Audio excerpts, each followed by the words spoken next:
A boy barely 10 years old stands in a graveyard at midnight. The dead dog at his feet twitches once and goes still. He doesn't flinch. He whispers a string of words no child should even know.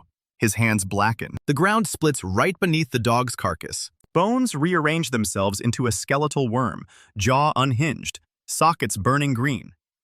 And our boy watches his own skin pull tight against his skull. His hair goes gray at the temples. He's not just bringing the dead back. He's paying for it right now, in years of his own life. 3 hours earlier, Shin Tae-yang woke up screaming in a hospital bed. His body was too small, his hands too soft, his voice a kid's high rasp. But in his skull, a lifetime of blood, war, and betrayal sat heavy. The last thing he remembered was Moon Jae-sung's smile as the spear went through his heart. Now he's 10 again, surrounded by beeping monitors and the smell of antiseptic. Nobody else in the room. He sat up, breath shaking, and pulled at the gown like it might vanish. Not a scar on his chest. Every memory was intact. Years in Nexus, fighting monsters, rising in rank, trusting the wrong people. Moon had promised him the world. Then Moon had him murdered the night before their guild became #1. Tae-yang stared at the ceiling and locked that face into his soul. No second guessing. He'd use the decade of future knowledge rotting in his head to bury them all. The first thing he did was close his eyes and reach for the one thing he'd never dared touch, a forbidden necromancy tome he'd found in a dead lich's vault back in his old life. He'd memorized every page before burning it. Now it surfaced like a tumor, glyph by glyph. Techniques no one in Nexus had seen for 3 centuries. Ways to bind dragon corpses. Ways to trade your own lifespan for control over the dead. Tae-yang opened his eyes, his lips curved, but it wasn't a smile a 10-year-old should wear. That same night, he slipped out of the hospital window. Back in the graveyard, midnight is getting cold. Our boy doesn't shiver. He's already knee-deep in dirt and his skin is pulling tighter. The dog had been fresh. Good enough for a first test. The worm rises, all spine and ribs, maybe the size of a large snake. It twitches, waiting for a command. Tae-yang holds up a strip of jerky he'd stolen from the nurse's station. The creature snaps it out of his fingers. The bond flickers. He feels the worm's hunger like a raw nerve inside his own gut, and the toll kicks in. His hands aren't just gray now. The skin splits along the knuckles. He watches a drop of his own blackened blood drip into the dirt. The taste of iron floods his mouth. A full year of his life gone in an instant. He spits into the soil and forces himself to stand. The worm circles his ankles like a nervous pet, but the cost doesn't stop. His legs shake, his vision doubles, and then he's on his knees, heaving. And just like that, the worm collapses too, bones clattering. Tae-yang slams a fist into the ground. He knew the trade was real, but nothing prepares you for feeling your own marrow turn to sludge. The worm's eyes dim but don't die. He's still connected, just completely drained. Our boy drags himself under a yew tree and tries not to pass out. Cold wind cuts through the cemetery. In the distance, a city's searchlights sweep the sky. Even at his lowest, Tae-yang grins through cracked lips because he just raised the dead. And if a dead dog costs him a year, imagine what a dead dragon will cost. That's the kind of math that keeps a betrayed prodigy warm at night. By the time the sun rises, he's made it back to the hospital. Nobody noticed he was gone. He's got the worm's rib bone hidden in his gown, still faintly pulsing. The nurse finds him staring out the window and tells him he's being discharged. His parents, mere shopkeepers, can't afford another day. Fine by him. The moment he steps outside, he's hit by the smell of smog and roasted meat. The Nexus frontier city hasn't changed one bit. Tae-yang walks the market streets with the gait of a 40-year-old mercenary. Stall owners glance at the kid with yesterday's blood crusted under his nails and look away fast. He needs information. He stops by a public job board where guilds post contracts. The board's crowded with standard stuff. Slay a rogue drake, collect fangs, guard a caravan. But one notice has the black seal of the Crimson Fang. Tae-yang's heart doesn't race. His body remembers the spear tip too well for that. He just reads. Moon Jae-sung is leading a full-scale dragon hunt in the Valley of Ashes. Mobilization starts tomorrow. Every top-ranking hunter in the guild is listed. The bounty, a sub-adult drake heart and scales, with bonus pay for intact wings. Tae-yang traces Moon's name with a finger. This isn't just a hunt, it's a power play. If Moon gets that drake heart, he'll use it to craft a weapon, or fuel a ritual that puts the Crimson Fang at the absolute top. And our boy has been handed the one thing he needs most, a dead dragon, fresh for the taking, with Moon himself there to watch. He buys a stale bun with the last coin in his pocket. Chews it like it's the first meal of a new life.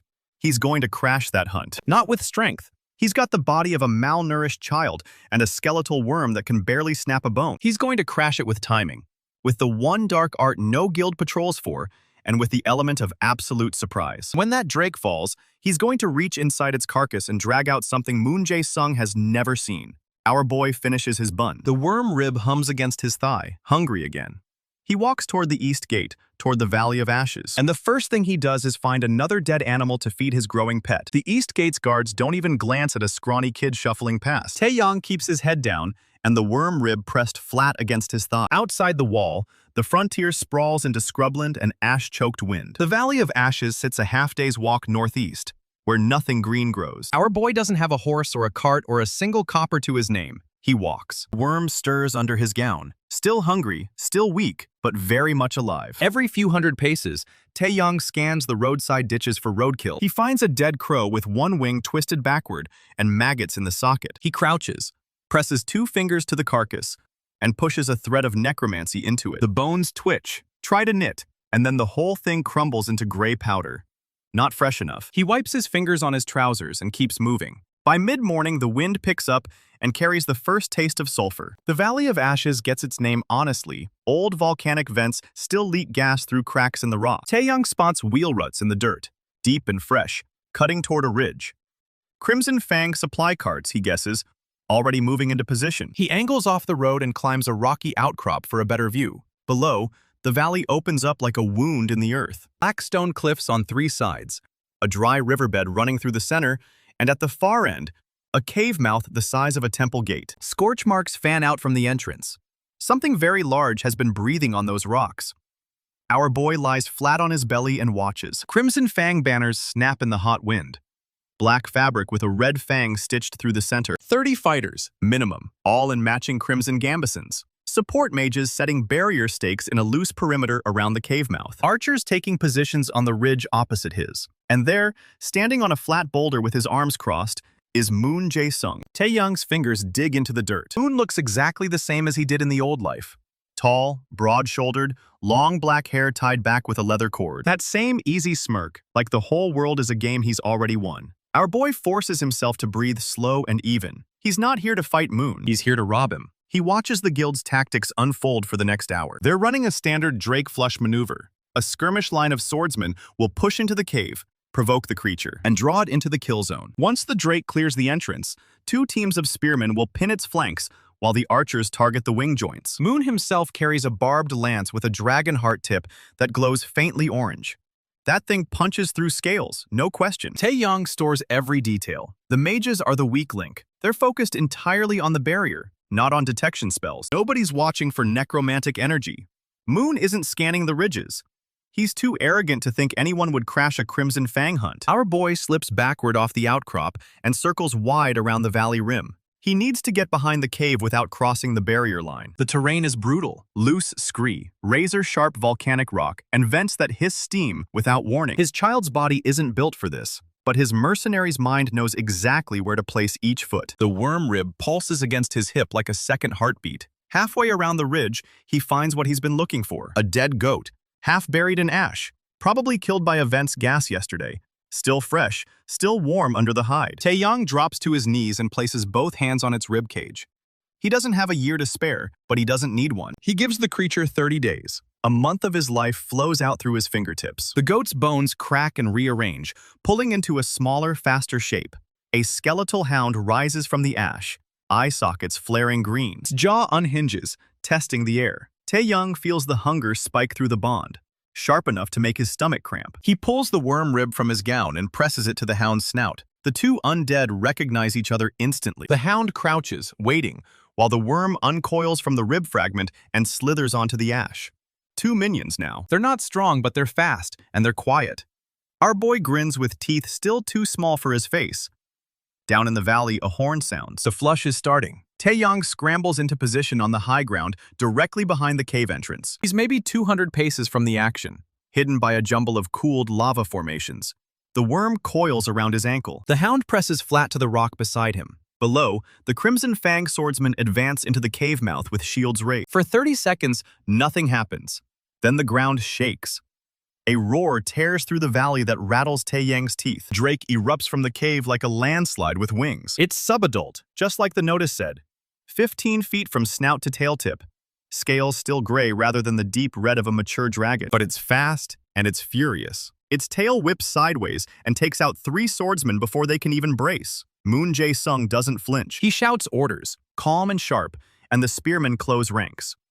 The archers loose a volley that clatters off the drake's hide. Tae-yang isn't watching the fight for the spectacle. He's watching the drake's flank, looking for the wound that will kill it. He spots it a minute later. A spear buried deep in the soft tissue under the left foreleg. The drake is bleeding hard, its movements already slowing. Moon sees it too and signals the killing blow. He vaults off his boulder, lance leveled, and drives the glowing tip straight into the drake's throat. The creature screams. Its wings fold, its legs buckle, and it crashes onto its side with a thud that sends ash billowing up in a gray cloud. Guild cheers. Moon plants a boot on the drake's snout and raises his lance, the perfect hero shot. And in that exact moment, Tae-yang moves. He doesn't run. He's a 10-year-old in rags against 30 armed elites. Running would be suicide. He walks straight down the scree slope, through the chaos and the ash cloud, with the skeletal hound at his right and the wyrm at his left. Nobody sees him. The guild is too busy celebrating, too busy binding their wounded, too busy patting each other on the back. Moon is still posing on the drake's head, his back to the dying creature's flank. Tae-yang reaches the drake's rear leg and presses his palm flat against the still warm scales. He closes his eyes, and he reaches deep. This isn't like the dog or the goat. This is a dragon, even a young one, and its soul does not want to leave. It fights him. He feels the drake's rage, its decades of memory, its primal refusal to die. The necromancy is a hook he has to drive through a wall of fire. Sweat beads on his forehead and instantly evaporates in the heat, radiating off the corpse. His hands blacken further, the skin splitting up to his wrists now. The toll is brutal. The wyrm and the hound press close to his legs, feeding him strength through the bond. And then the barrier snaps. The drake's body convulses, bones crack and reknit, scales slough off like dead leaves. The creature rises, not the bleeding, broken drake that hit the ground 30 seconds ago. A skeletal dragon king, 12 feet tall at the shoulder, wings of membrane and bone spreading wide enough to cast a shadow over the entire valley. Its eye sockets burn green and hungry. The guild's cheering stops. Dead silence. Our boy's got himself a dragon! Moon Jae-sung turns around. His smirk is gone. He stares at the undead drake, then at the small boy standing beside its ribcage with blackened hands and glowing eyes of his own. Moon opens his mouth to shout an order. Tae-yang doesn't give him the chance.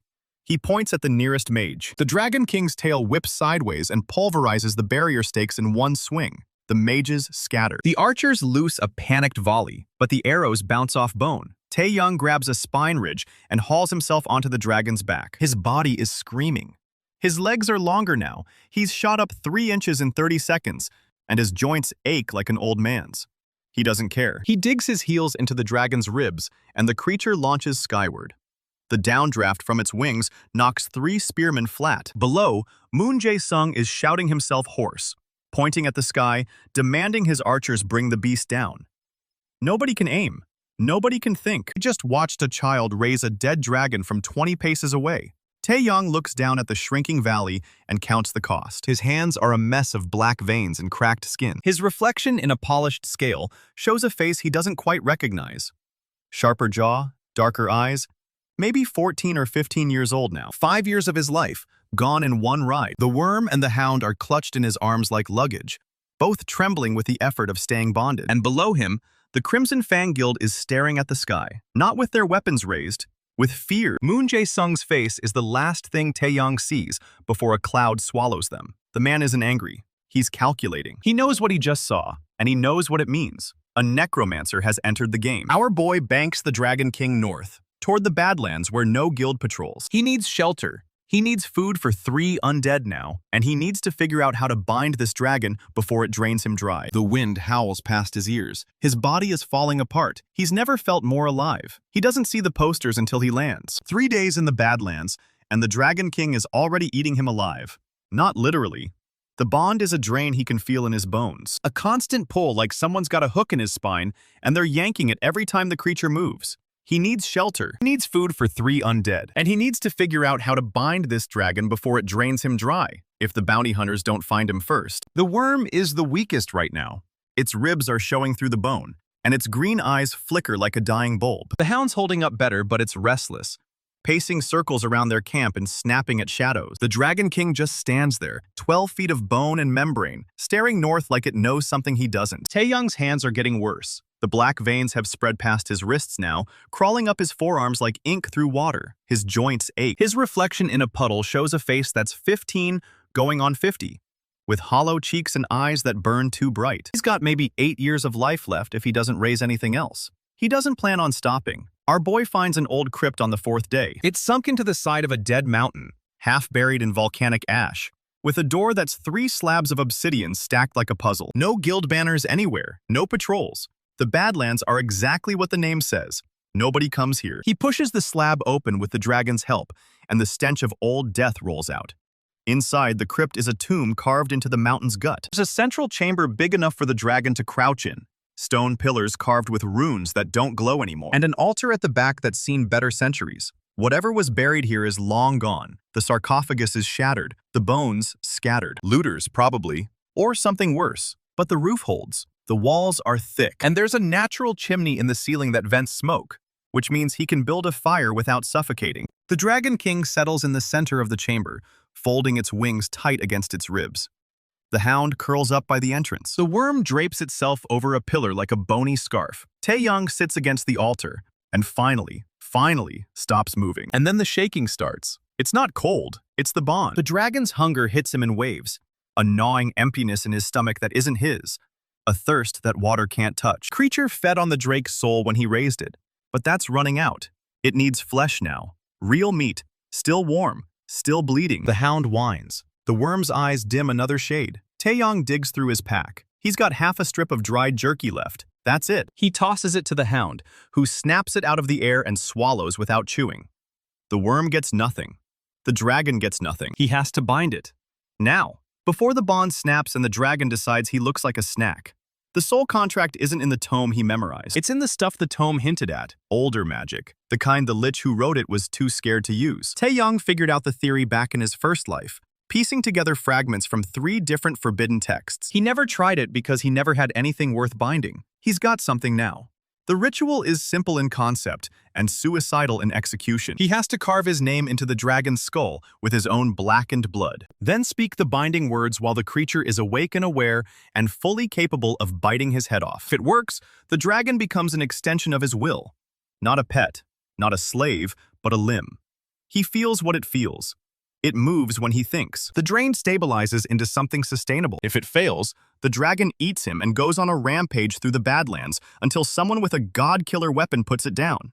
No pressure. He waits until nightfall. The crypt goes pitch black except for the green glow of 3 sets of undead eyes. Worm is almost gone now. Its light is barely a flicker. The hound is watching him like it knows what he's about to do. The Dragon King just stares. Tae-yang cuts his palm with a shard of obsidian from the broken sarcophagus. The blood that wells up isn't red. It's black, thick, already clotting. Necromancy has turned everything inside him into something halfway to dead. He climbs the dragon's foreleg, hauling himself onto its skull. The bone is warm. Not a live warm, wrong warm, like a fever in a corpse. He presses his bleeding palm to the dragon's brow and starts carving. The creature shudders. Its wings snap open, slamming against the crypt walls and sending dust cascading down. The hound scrambles backward. The worm barely moves. It's too weak now. Tae-yang doesn't stop. His finger traces the last character of his name, the blood hissing where it touches bone. And then he speaks the binding words. They're not in any language spoken in Nexus. They're older, harsher. They scrape his throat raw and leave the taste of copper on his tongue. The Dragon King screams. Not aloud. In his head, a wall of rage and hunger and centuries of draconic pride slams into Tae-yang's mind and almost knocks him off the skull. The creature's soul is a furnace, and he's trying to wrap his bare hands around it. He clamps his knees against the bone and holds on. His vision splits. He's seeing through his own eyes and the dragon's at the same time, the crypt from 2 angles, his small body clinging to the skull. Hound cowering by the door, the worm's light guttering out. His nose bleeds black, his ears ring. And then the bond locks. It's not gentle. It's a vice closing around his heart, a second pulse that beats out of sync with his own. His hands stop bleeding. The black veins on his arms pulse once and settle. The dragon's eyes flare bright green, bright enough to light the whole crypt, and then dim to a steady emerald glow. The creature folds its wings, lowers its head, and waits. Tae-yang slides off its skull and hits the ground on legs that barely hold him. He's shaking. His reflection in a fallen shard of obsidian shows a face that's another year older, maybe 16 now. The binding cost him something. It always does. He doesn't care. He's got his dragon now. Really got it. Not just riding it and hoping it doesn't decide to eat it. The bond hums between them like a plucked string. He can feel the dragon's hunger, still there, still sharp, but it's not a drain anymore. It's a tether. He feeds it, it feeds him, and neither of them dies. The worm chooses that moment to collapse. Its bones clatter to the stone floor, disconnected, the green light in its sockets flickering out entirely. Tae-yang drops to his knees beside it. The bond is still there, a thin thread, not broken, but the creature is shutting down. Starvation. It hasn't eaten since he raised it, and he's been pouring everything into the dragon. He doesn't have jerky. He doesn't have anything. So he does the only thing he can. He presses his palm to the worm's skull and pushes a sliver of his own life force through the bond. Not years. He can't afford years. Just a few days. Enough to keep the spark alive. The worm's eyes flicker. Its bones rattle back into formation. It's not strong, not even close, but it's not dead. He can't keep doing this forever. He needs real food for all three of them, and he needs it soon. That's when he hears the footsteps outside the crypt. Multiple sets. Heavy boots on ash. The clink of chainmail. Tae-yang doesn't move. The hound's hackles rise, or they would if it had hackles, but the effect is the same. The Dragon King's head swivels toward the entrance, its jaws parting just enough to show fangs the size of his forearm. A woman's voice echoes through the obsidian door. She says she tracked the necromantic signature for 2 days. Tae-yang doesn't answer. He just stands in the center of the crypt with his dragon at his back, and his hound at his side, and his worm draped around his shoulders like a bony stole.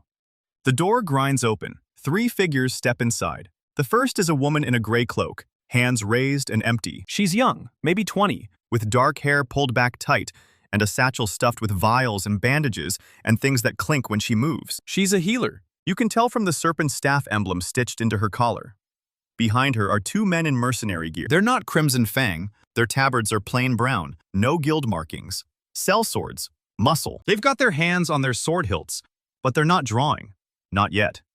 The healer looks at Tae-yang, then at the Dragon King, then at the black veins crawling up his arms, and the worm wrapped around his neck, and the hound growling at her feet. She doesn't scream. She doesn't run. She introduces herself as Che Ha-un. She says she's been tracking the necromantic surge from the Valley of Ashes, and she's got a proposal. Tae-yang asks what kind of proposal. She says she can heal the decay, slow it down at least, buy him time, in exchange for a single scale from the dragon's corpse before it rotted. One of the mercenaries shifts his weight. The other one's hand tightens on his sword. Tae-yang doesn't look at them. He's looking at Ha-un, and she's looking right back at him like he's not a monster, like he's a patient. Her eyes flick to his hands, to the cracked skin and the black blood crusted under his nails, and she doesn't flinch. She says the decay is going to kill him within 2 years if he keeps raising undead at this rate. He already knew that. She says she can push it back, not cure it. Nothing cures necromantic decay, but slow it down, ease the pain, keep his hands from rotting off. In exchange for a scale. Tae-yang thinks about it for about 3 seconds. He doesn't have a lot of options. He's got 3 undead to feed, a body that's falling apart, and exactly 0 allies in a world that wants him dead. A healer who isn't running away screaming is the best thing that's happened to him since he woke up in that hospital bed. He says deal. Ha-un nods like she expected that answer and kneels on the crypt floor, opening her satchel. She pulls out vials and bandages and a mortar and pestle. She tells him to sit. She tells him to take off his shirt. He does. The mercenaries see the full extent of the damage for the first time. The black veins don't stop at his arms. They're spreading across his chest now, thin tendrils reaching toward his heart. His ribs are visible. His skin is gray in patches. Ha-un doesn't flinch. She grinds herbs into a paste, mixes it with something that glows faintly gold, and starts applying it to his arms. It burns, not like fire, like ice.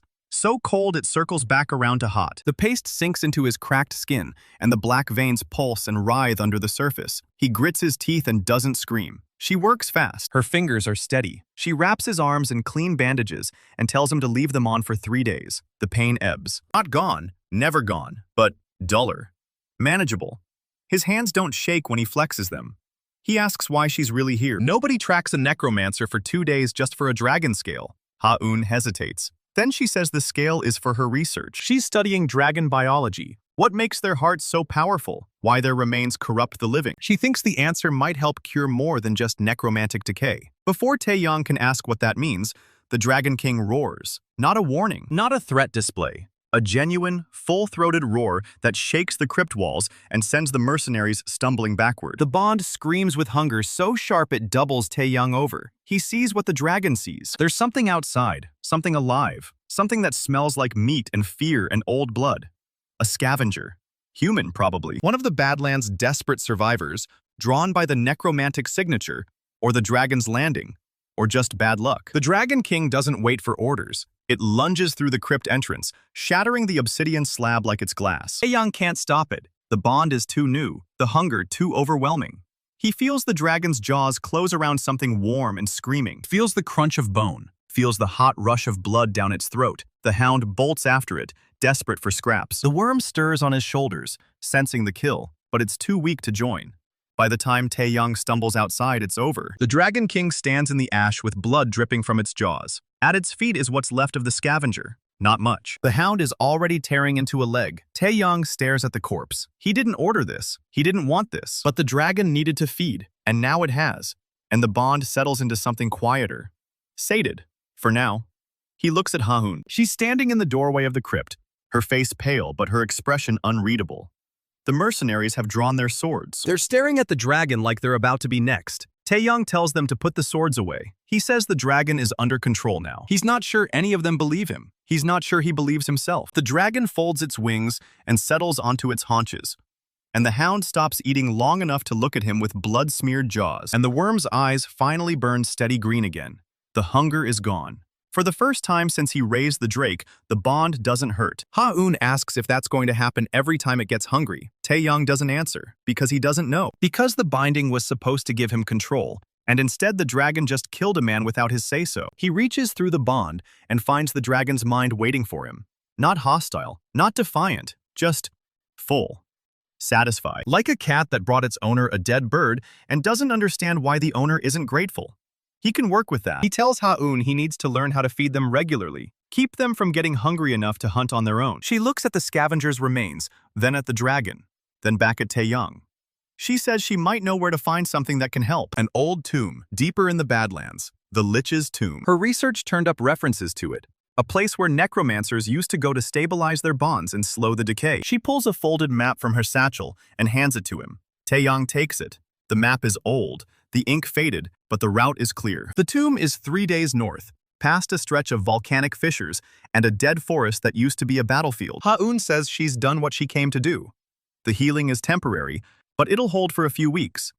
The scale she wants. Tae-yang walks to the Dragon King's flank. The creature's ribs are massive, each one a curved spear of bone. He wedges his fingers under one of the loose scales, the few that didn't slough off during the reanimation, and rips it free. The scale is the size of his palm, dark gray with a faint green shimmer where the necromancy touched it. He hands it to Ha-hoon. He tucks it into her satchel without looking at it. She tells him to be careful. The bounty on his head is already spreading beyond the Badlands. Then she leaves. The mercenaries follow her out, glancing back over their shoulders like they expect the dragon to eat them at any second. It doesn't. Tae-yang stands alone in the ash with his 3 undead and a map to a dead lich's tomb.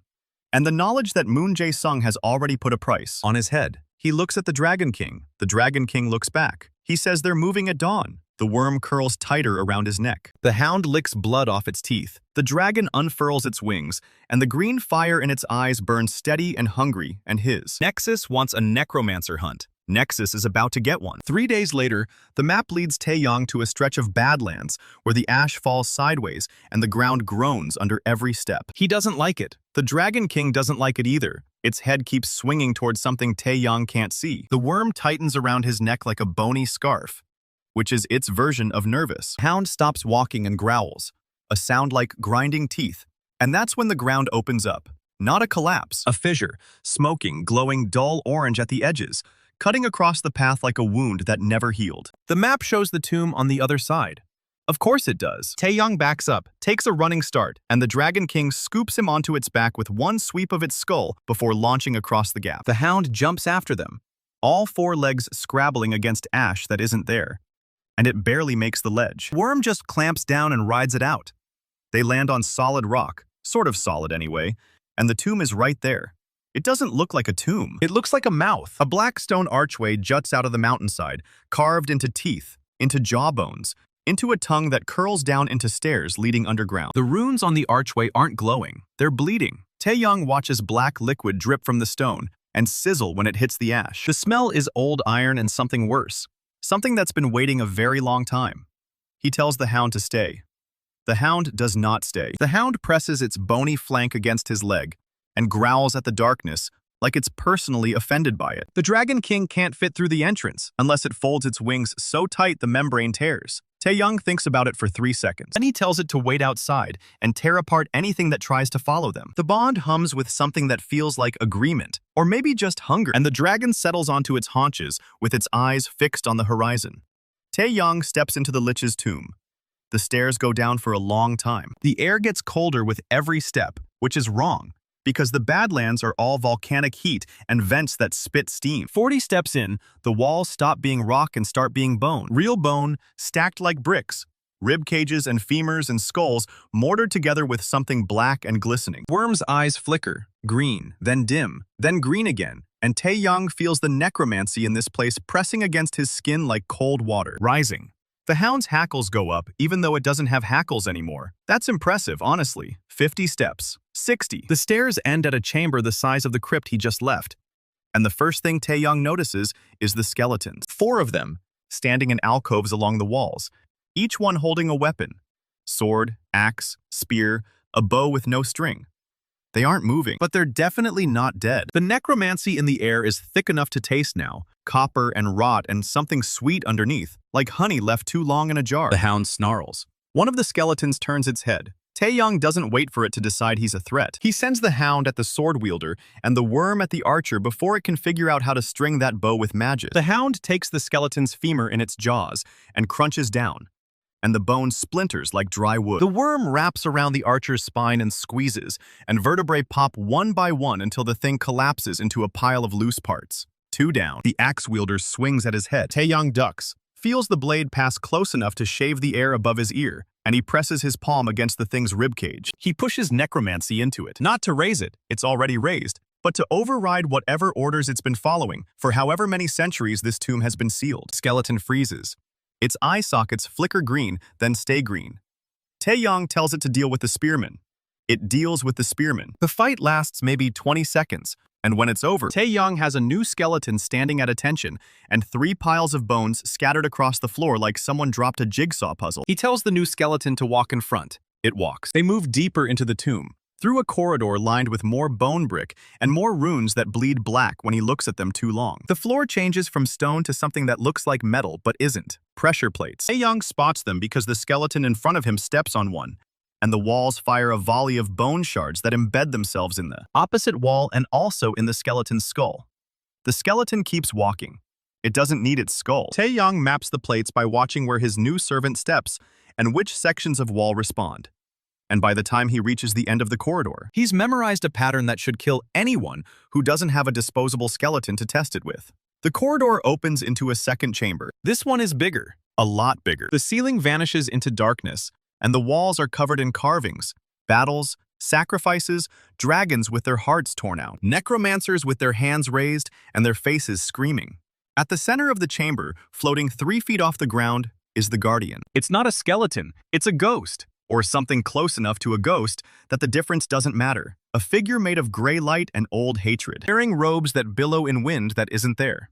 Its face is a skull, but the eyes aren't sockets. They're pools of something liquid and silver and alive. It speaks, not out loud. Inside Tae-yang's head, a voice that sounds like stone grinding against stone, and it asks him why he has come to the tomb of Arkan the Deathless. Tae-yang tells it he needs the tablet. The ghost laughs, and the laugh feels like ice water poured down his spine. It says the tablet is not a gift. It is a test, and the test has a price. And the price is memory. One memory, freely given, cut out of his mind and offered to the Guardian as proof that he understands what necromancy really costs. The ghost raises one hand. In its palm, a flame, cold, silver, burning downward instead of up, and Tae-yang knows, somehow, the flame is the thing that will take the memory from him. The Guardian asks if he is willing. Tae-yang thinks about the hospital bed and the stale bun, and the way Moon Jae-sung's lance looked when it punched through his chest in his past life. He thinks about the 73 years he already remembers, most of them bad, some of them worse.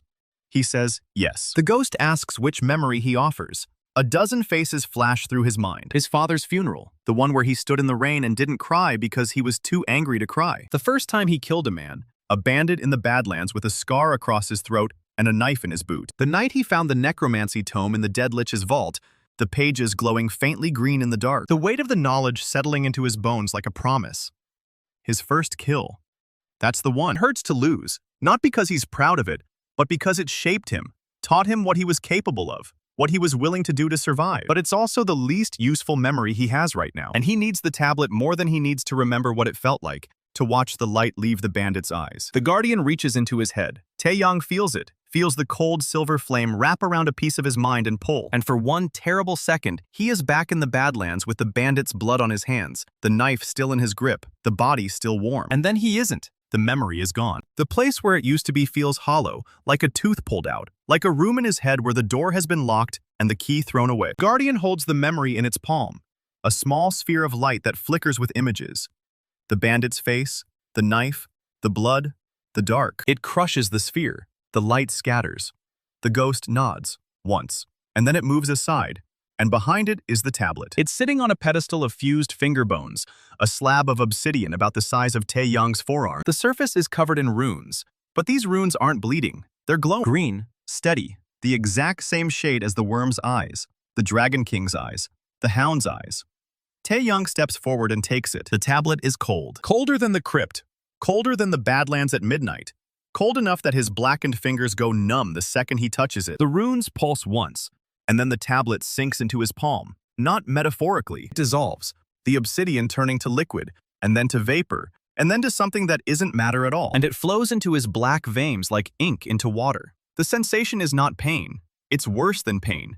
It's absence. Tae-yang doubles over, gasping, as the tablet's power floods through the bond to the wyrm, the hound, the skeleton standing motionless behind it, and then outward, toward the entrance, toward the Dragon King waiting in the ash. The bond tightens. Then it locks. Not like the soul contract, which was a door slammed shut and bolted.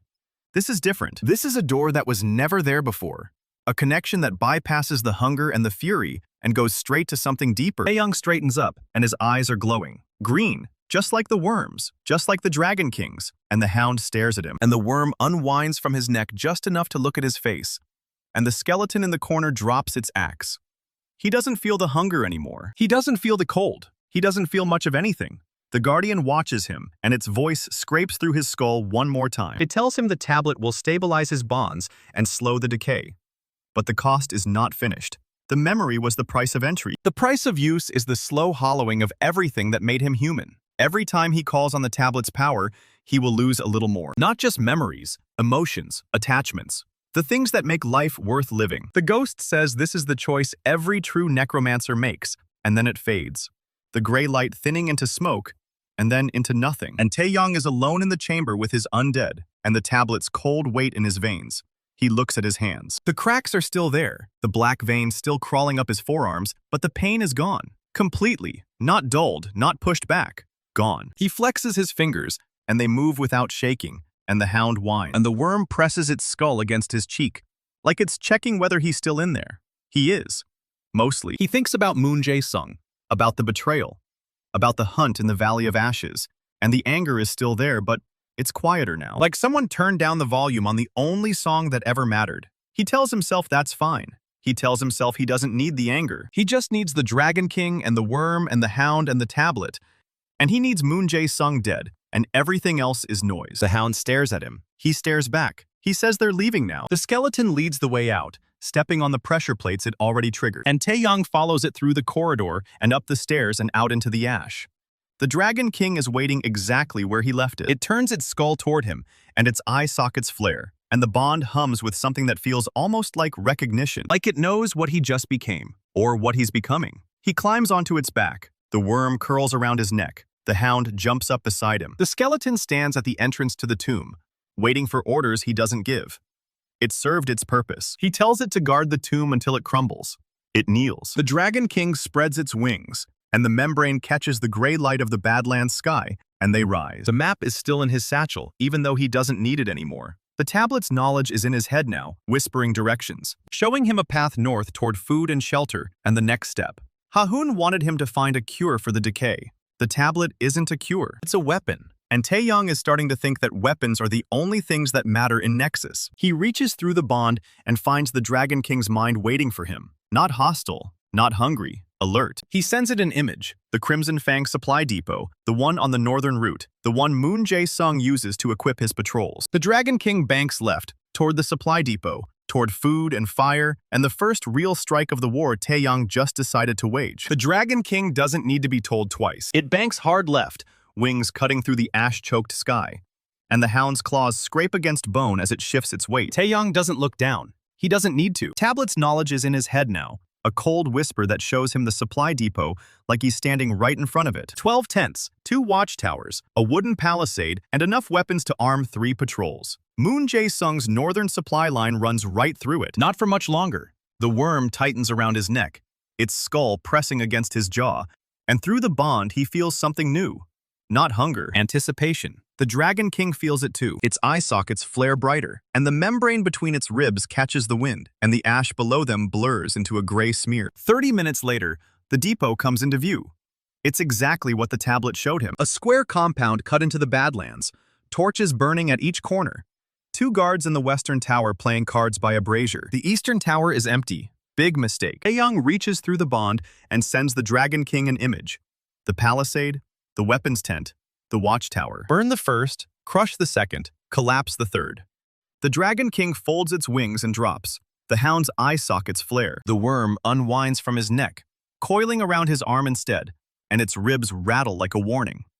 They hit the compound at full speed. The Dragon King's tail catches the western watchtower first. A sideways swing that turns the wooden platform into splinters and the guards into red mist. The brazier tips and sets the collapsed tent below it on fire. Then it's chaos. A guard runs out of the barracks tent with his sword half drawn and his eyes still bleary. He looks up. He sees the Dragon King. He doesn't even have time to scream. The hound is on him before he can raise his weapon, jaws closing around his throat. The crunch is loud enough that Tae-yang hears it from 20 feet up.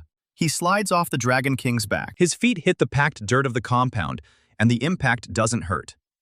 Nothing hurts anymore. The tablet's cold weight pulses in his veins, and his hands are steady, and his eyes are glowing green. And the first Crimson Fang soldier who charges him dies before he takes 2 steps. The wyrm launches off his arm like a bolt, its disconnected vertebrae stretching into a whip, and it wraps around the soldier's neck and squeezes. The man's face goes purple, then black. Then he stops moving. Tae-yang walks past him without looking. 3 more soldiers spill out of the command tent, and the first one sees the Dragon King standing in the middle of the compound with its wings half spread and its skull turned toward him, and he drops his sword. The second one doesn't. He raises a crossbow and aims for Tae-yang's chest, and the bolt never reaches him. The Dragon King's wing sweeps forward, bone and membrane catching the bolt mid-flight, and then its tail whips around and the crossbowman is gone. Just gone. The third soldier runs. Tae-yang lets him. Someone needs to tell Moon Jae-sung what happened here. The weapons tent is next. Tae-yang points, and the Dragon King's skull lowers, and a stream of green fire pours from its jaw. Not real fire, necrotic flame.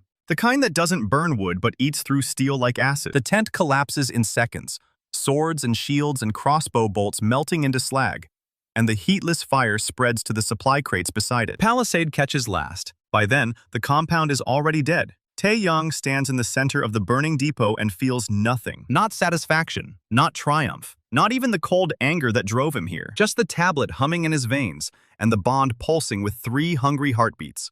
The wyrm slithers back to his neck. The hound drops a severed arm at his feet and looks up at him, waiting for praise.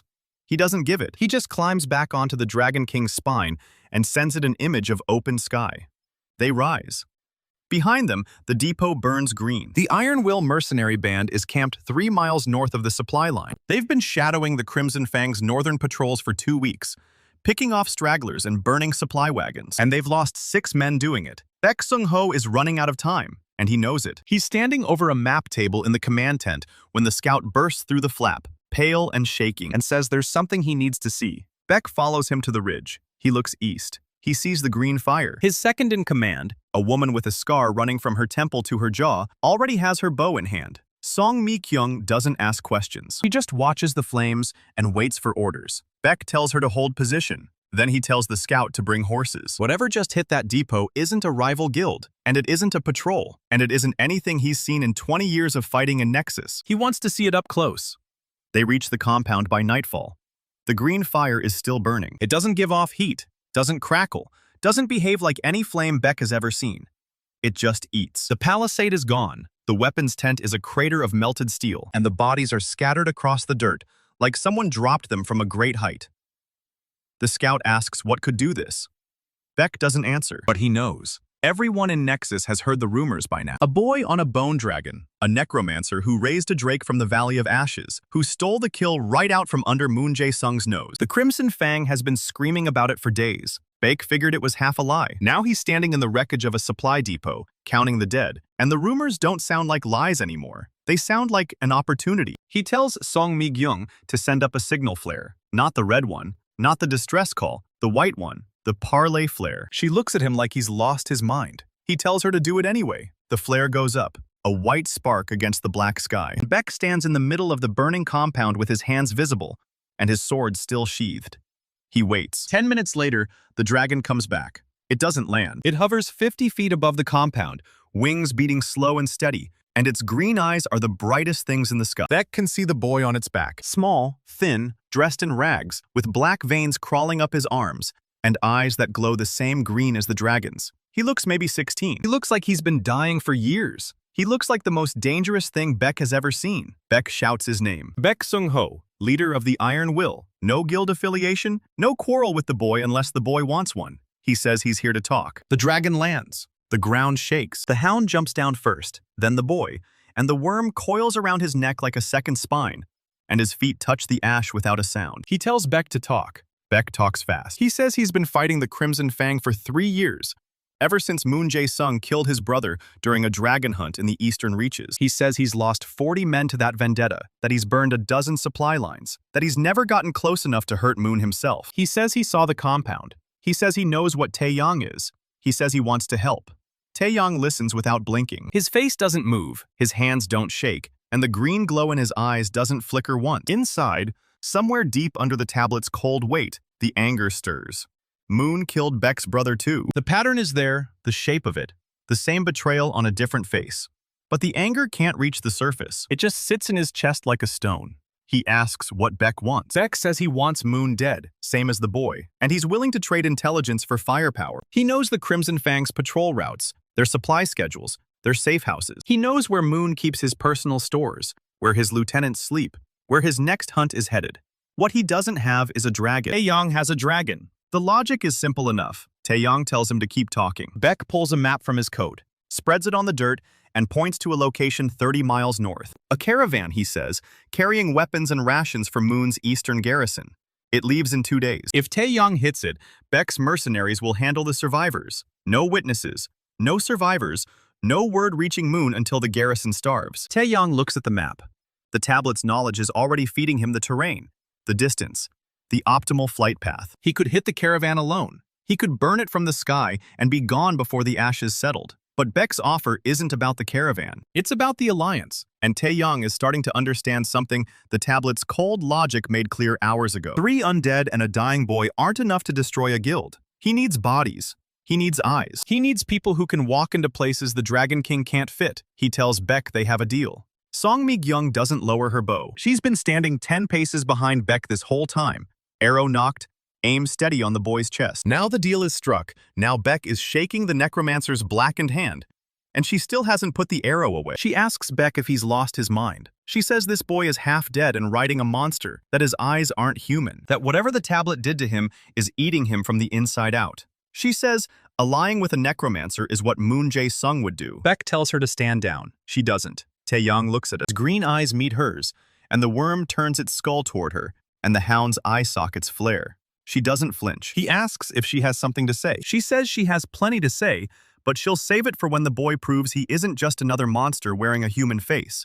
She lowers the bow. She doesn't put the arrow away. Tae-yang turns back to Beck and tells him the caravan leaves in 2 days, and when it does, he'll be there. He climbs onto the Dragon King's back. The hound jumps up beside him. The worm coils around his neck. The Dragon King spreads its wings, and the ash swirls around them, and Beck steps back with the map still in his hand. Tae-yang looks down at Song Mi-kyung one last time. He tells her she's right. He isn't human anymore. Then they rise, and the green fire below them is still burning, and the Badlands stretch north toward the caravan, and the war, and whatever comes next. 2 days pass in the Badlands with nothing but ash and wind. The sky stays that same rotting gray, the kind that never decides if it's day or night. Tae-yang sits on a ridge with the Dragon King curled behind him like a mountain of bone. Hound paces below, eye sockets fixed on the northern road. The wyrm hangs limp around his neck, still weak but steady. His bandages itch under the sleeves of his rags, but the pain underneath is gone. Not healed, just quiet. The tablet's cold weight sits in his chest, where his heartbeat used to be, feeding him distance and terrain and the exact moment the caravan will appear. And when that moment comes, he feels it before he sees it. Dust on the horizon, 12 wagons, 30 guards, 2 mages riding at the rear with staffs glowing blue. Beck's information was good. Tae-yang doesn't smile. He just thinks about Moon Jae-sung opening a supply report and finding nothing but ash. The Dragon King rises behind him, wings spreading slow. He climbs onto its back. The hound jumps up beside him, and the wyrm tightens around his neck. Then they drop off the ridge. The wind screams past his ears, and the ground rushes up, and the dragon's wings snap open 20 feet above the caravan. Every guard looks up at once. One of them shouts something that gets swallowed by the wing beat. The mages raise their staffs too slow. Dragon King breathes. Green fire pours down like a waterfall, and the lead wagon dissolves. Steel and wood and grain all eaten through in seconds. The oxen don't even have time to make a sound. The guards scatter, some drawing swords, some running, some frozen in place, staring at the skeleton dragon that just melted their supplies. Tae-yang drops from the dragon's back and lands on the second wagon's roof. The hound hits the ground beside him and lunges at the nearest guard, bone jaws closing on his sword arm. The man screams. The wyrm uncoils from Tae-yang's neck and snaps out like a whip, wrapping around a guard's throat and squeezing until he drops. 6 seconds in, and the caravan is already a slaughter. The Dragon King pivots in the air and rakes its tail across 3 wagons, splintering them like kindling. Weapons spill across the road. Swords and spears and shields meant for Moon's eastern garrison. Not anymore. One of the mages finishes his chant and hurls a bolt of blue lightning at the dragon's chest. It hits, crackling across the ribs, and the dragon doesn't even twitch. Tae-yang feels the impact through the bond like a tap on his shoulder. He turns, walks toward the mage, and the hound circles around behind him. The mage sees a boy with black veins and green eyes walking through the wreckage like he's fetching water. He tries to cast again. The wyrm snaps forward and pins his hand to the wagon behind him. He screams. The other mage runs. Ex-mercenaries rise from the ditches on both sides of the road. 30 men with bows and blades, cutting off every escape route. Song Mi-kyung is the first one over the ridge, and her arrow takes the running mage through the back of the knee. He goes down, staff clattering away, and 2 mercenaries are on him before he can crawl. The fight lasts 4 minutes. Every guard is dead. Every wagon is either burning green or smashed to splinters. Beck walks through the wreckage with his sword out, checking bodies, making sure no one's playing dead. Finds the caravan master under an overturned wagon, still breathing, and puts a blade through his throat without a word. Tae-yang stands in the middle of the road with green fire reflecting in his eyes. The Dragon King settles behind him, wings folding, skull swiveling slow to watch the mercenaries work. The hound drags a dead guard by the leg and drops him at Tae-yang's feet like a trophy. Tae-yang doesn't look at it. He's watching the northern road, where the dust hasn't settled yet. Something's wrong. The tablet pulses in his chest, cold and sharp, and a spike of awareness shoots down his spine. He knows this feeling. It's the same thing he felt in the tomb, right before the Guardian appeared. Old magic, very old, and it's coming from the road ahead. Beck shouts his name, pointing north, and Tae-yang is already moving. The air shimmers 50 yards up the road like heat over stone. Then it splits open. A wall of pale blue light rises from the dirt, spreading sideways and upward until it forms a dome that cuts the road in half. It's a barrier, a big one, and it's not mana. Tae-yang knows mana. The tablet's knowledge has cataloged every variation, every rank, every signature. This is something older. Dragon King shrieks, a sound Tae-yang has never heard it make, and its wings flare wide as the green fire in its eyes flickers. He feels the bond pull tight, a sudden drag like a chain going taut, and the dragon's strength wavers. Not dying, just dimming. The barrier is doing something to the necromancy, sapping it. Bake's mercenaries are backing away, weapons raised, but there's nothing to shoot at. The light doesn't have a source. No mage holding a staff, no rune circle on the ground. It's just there, humming at a frequency that makes Tae-yang's teeth ache. Song Mi-kyung knocks an arrow and aims it at the barrier like she's planning to shoot a wall of light. Tae-yang tells her not to bother. He asks what it is. He doesn't answer because he's staring at the figure walking through the barrier. The figure is tall, dressed in red robes, with the Crimson Fang's emblem stitched in gold thread over the heart. He carries a staff made of blackened bone, and at its head, a dragon's heart pulses with sickly purple light. The heart is corrupted, warped by something that makes Tae-yang's necromancy feel like a candle next to a bonfire. Moon Jae-sung steps through the barrier and smiles. He looks exactly like Tae-yang remembers. The same sharp jaw, the same cold eyes, the same easy confidence of a man who's never faced a consequence in his life. He looks at the burning wagons, at the Dragon King shuddering under the barrier's weight, at the boy with green eyes and black veins standing in the middle of the road. And he laughs. He says he's been looking for the necromancer who stole his drake. He says he didn't expect a child. Tae-yang doesn't move. The anger is there, somewhere deep, buried under the tablet's cold weight, and he can feel it pressing against the inside of his ribs like something trying to hatch. But his face stays blank.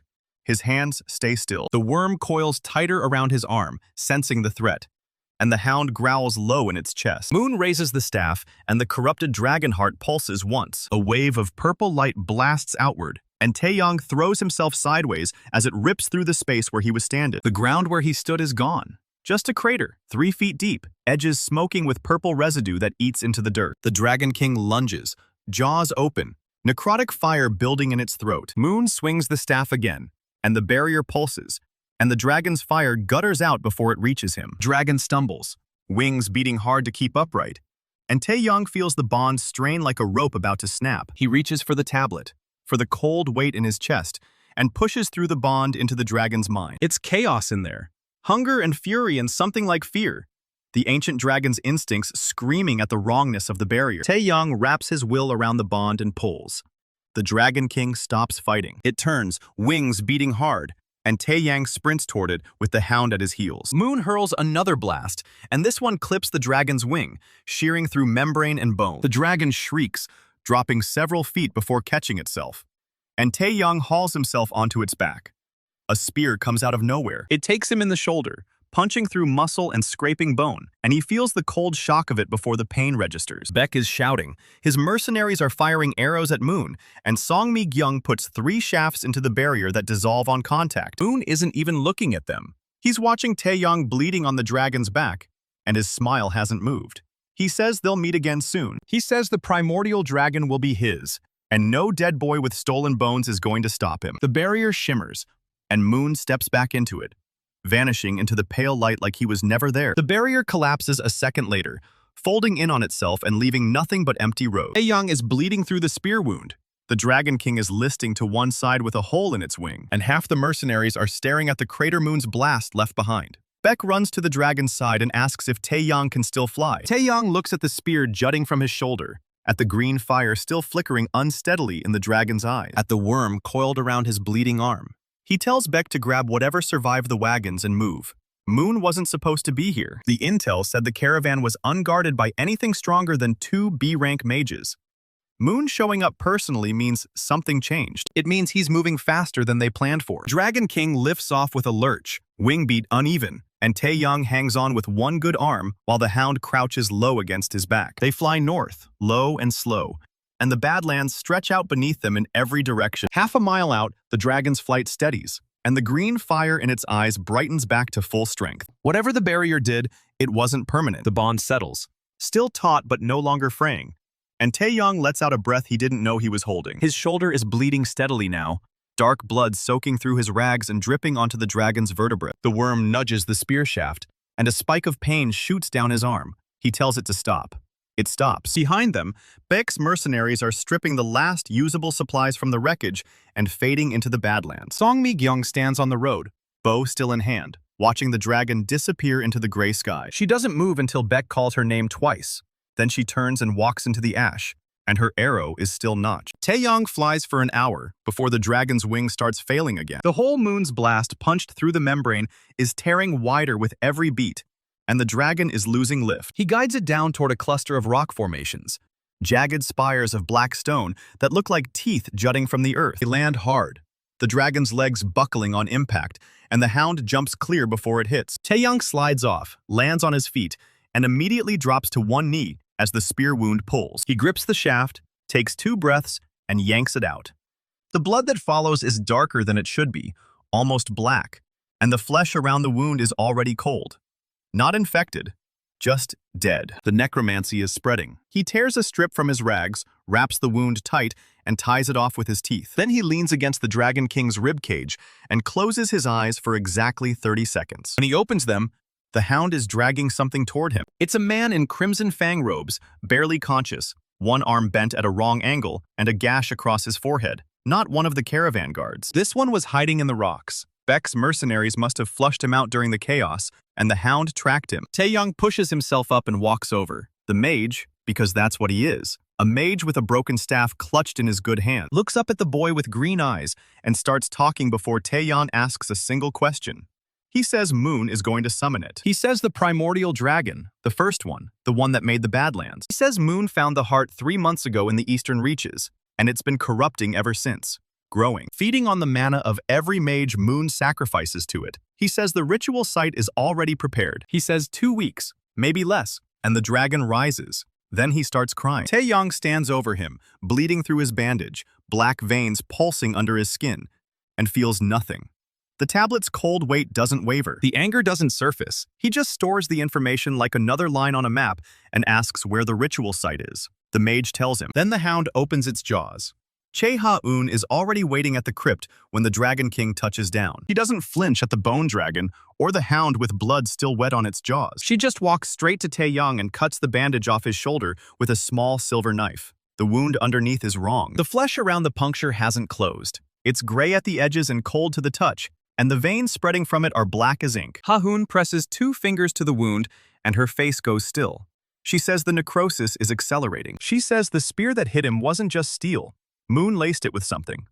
Something designed to rot necromantic flesh from the inside out. Tae-yang looks down at the wound and feels nothing. The tablet's cold weight in his veins swallows the pain before it reaches his brain. Ha-un pulls a vial from her satchel, something thick and gold that smokes when she uncorks it. He pours it into the wound, and the hissing sound it makes is not natural. The smoke smells like burning sugar and old copper. Tae-yang doesn't move. Ha-un watches his face while the gold liquid seeps into dead flesh. She asks when he last felt afraid. He has to think about it. The memory isn't gone, but it's far away, like a story someone else told him.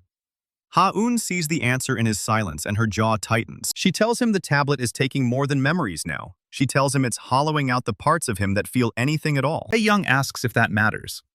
Ha-un stops packing the wound and looks at him. Not at the black veins or the green eyes. At him. She says it matters because the thing Moon is trying to summon feeds on emotion. The primordial dragon doesn't hunt bodies. It hunts fear. It hunts rage and grief and love and every bright hot thing inside a living soul. And if Tae-yang keeps burning those parts away, he'll walk into the ritual site as dead to it as his own skeletons. A perfect corpse with nothing left for the dragon to eat. Tae-yang files this information away like another line on a map. He asks if the corruption in his shoulder will slow him down. Ha-un pulls the bandage tight and ties it off hard enough to hurt. She says it won't kill him today. She says the gold tincture bought him a week before the rot reaches his heart. She says after that, no amount of paste or prayer will save him. Tae-yang nods once and stands. The hound presses against his leg. The worm coils around his wrist. Ha-un stands too and says, "There's one more thing." She says she found records in the tomb's lower chambers while he was gone. Records about the primordial dragon and every fool who tried to bind it. She says none of them succeeded because binding requires something the dragon can't resist. Not power, not a stronger will. A soul still intact enough to hold the dragon's attention. A soul with something left to lose. Tae-yang looks at his black hands, the veins crawling toward his heart. He asks how much soul he has left. Ha-un doesn't answer. The Dragon King shifts outside the crypt, bone grinding against stone, and its hunger pulls through the bond like a hook. 30 seconds pass. Then Tae-yang tells her to keep researching. He tells her to find what Moon's ritual requires and what can break it. He says he'll handle the rest. Ha-un watches him walk toward the dragon, and her hand is white-knuckled around her staff. She doesn't say good luck. She doesn't say be careful. She just watches the boy with green eyes climb onto a bone dragon and disappear into the gray sky. Iron Will's camp is hidden in a canyon 2 hours north of the ambush site. Tae-yang lands in the center of it, and no one draws a weapon. They're past that now. Beck is waiting outside his command tent with a map spread across a broken slab of stone. Song Mi-kyung stands behind him, arrow still notched, but her bow is pointed at the ground. Beck takes one look at Tae-yang's shoulder and asks if he can still fight. Tae-yang says he can fight. Beck nods and doesn't ask again. He points to a spot on the map, a compound marked with a red circle deep in the northern peaks. He says the Crimson Fang's main stronghold. He says Moon built it into the side of a mountain 15 years ago, and no one outside the guild has ever seen the inside. Until now. Beck pulls a folded parchment from his coat and spreads it across the stone. It's a floor plan. Rough, incomplete, drawn in charcoal by a hand that was shaking. Beck says the mage they captured talked before he died. He talked about a vault 2 levels below the main hall. A vault lined with silencing wards and guarded by something that isn't human. Inside it, Moon keeps the things he's collected across 3 decades of dragon hunts. Hearts in stasis jars, scales from drakes that went extinct 1,000 years ago, and 1 shard of something older than all of it. A fragment of the primordial dragon's original egg. Tae-yang stares at the floor plan. The tablet hums in his veins like a tuning fork. Beck says the shard is the key. He says Moon can't complete the summoning without it because the primordial dragon won't answer a call that doesn't carry its own essence. The shard is the lure. The thing that tells the beast the gate is real. Tae-yang asks how they get into the vault. Beck grins, and it's not a friendly expression. He says they don't sneak in. He says they walk through the front gate, while every guard in the compound is busy trying to kill a bone dragon. Song Mi-kyung steps forward and taps the map. She says the compound has 6 watchtowers and a gatehouse reinforced with mana-forged steel. She says the outer wall is 30 feet high, and the inner keep is a maze. She says getting in is easy compared to getting out. Tae-yang looks at the floor plan for a long moment. Then he asks where the vault is relative to the main hall. Beck points. Tae-yang traces the route with a black finger and nods. He says he'll give them 40 minutes of chaos. The Dragon King will hit the compound from the east at midnight, burn the watchtowers, breach the outer wall, and keep every mage and soldier in the fortress focused on the sky. While the dragon and hound and wyrm tear through the courtyard, Beck's team enters through the western drainage tunnel, the one the floor plan marks as abandoned. Song's eyes narrow. She asks how he knows the tunnel is abandoned. Tae-yang says the mage told him that too. He doesn't mention that the mage told him while crying and bleeding out under the hound's jaws. Beck folds the map and tucks it into his coat. He says they move tomorrow night. He says they get the shard, and they get out before Moon even knows it's gone. Tae-yang says no. He says Moon will know. He says the shard is connected to the heart Moon's been feeding for 3 months, and the moment it leaves the vault, Moon will feel it. Beck goes still. Tae-yang says that's the point. He wants Moon to feel it. He wants Moon to know exactly who took it and exactly where they're going. And he wants Moon to follow. Song Mi-kyung says that's suicide. Tae-yang looks at her with eyes that don't blink. He says Moon won't catch them. He says they'll lead Moon into the Badlands, into terrain Beck knows, and the Crimson Fang doesn't. And they'll force him to split his forces chasing a ghost. Then they hit the ritual site, while Moon's army is scattered across 300 miles of ash. Beck stares at the map, then he laughs. It's a short, harsh sound with no humor in it. He says Tae-yang is either the smartest strategist he's ever met or the craziest. Probably both. The compound is a black shape against the mountainside when they arrive the next night.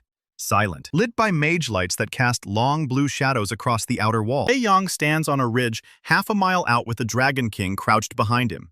The hound pads silently at his side. The wyrm is coiled tight around his forearm, ribs barely rattling. Beck's team is already moving through the ravine toward the western drainage tunnel. 8 mercenaries in dark cloaks with muffled boots and weapons wrapped in cloth. Song leads them.